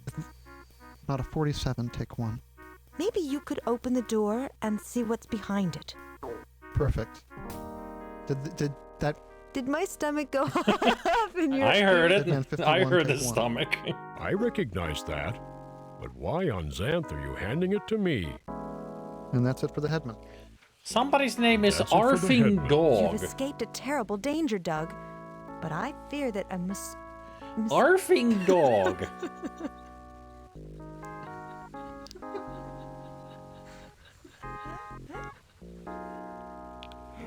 It wasn't even that funny. Okay. Miss.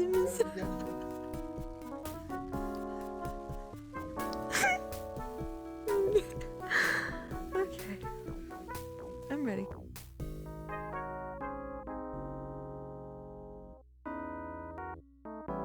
I think every game that has voice acting like this, especially when it's a silly game or it just has humor, that they have to have bloopers. I know that the Blackwell games have bloopers in them as well as an extra feature. Once you play the game through, it opens and you can actually listen to them doing takes.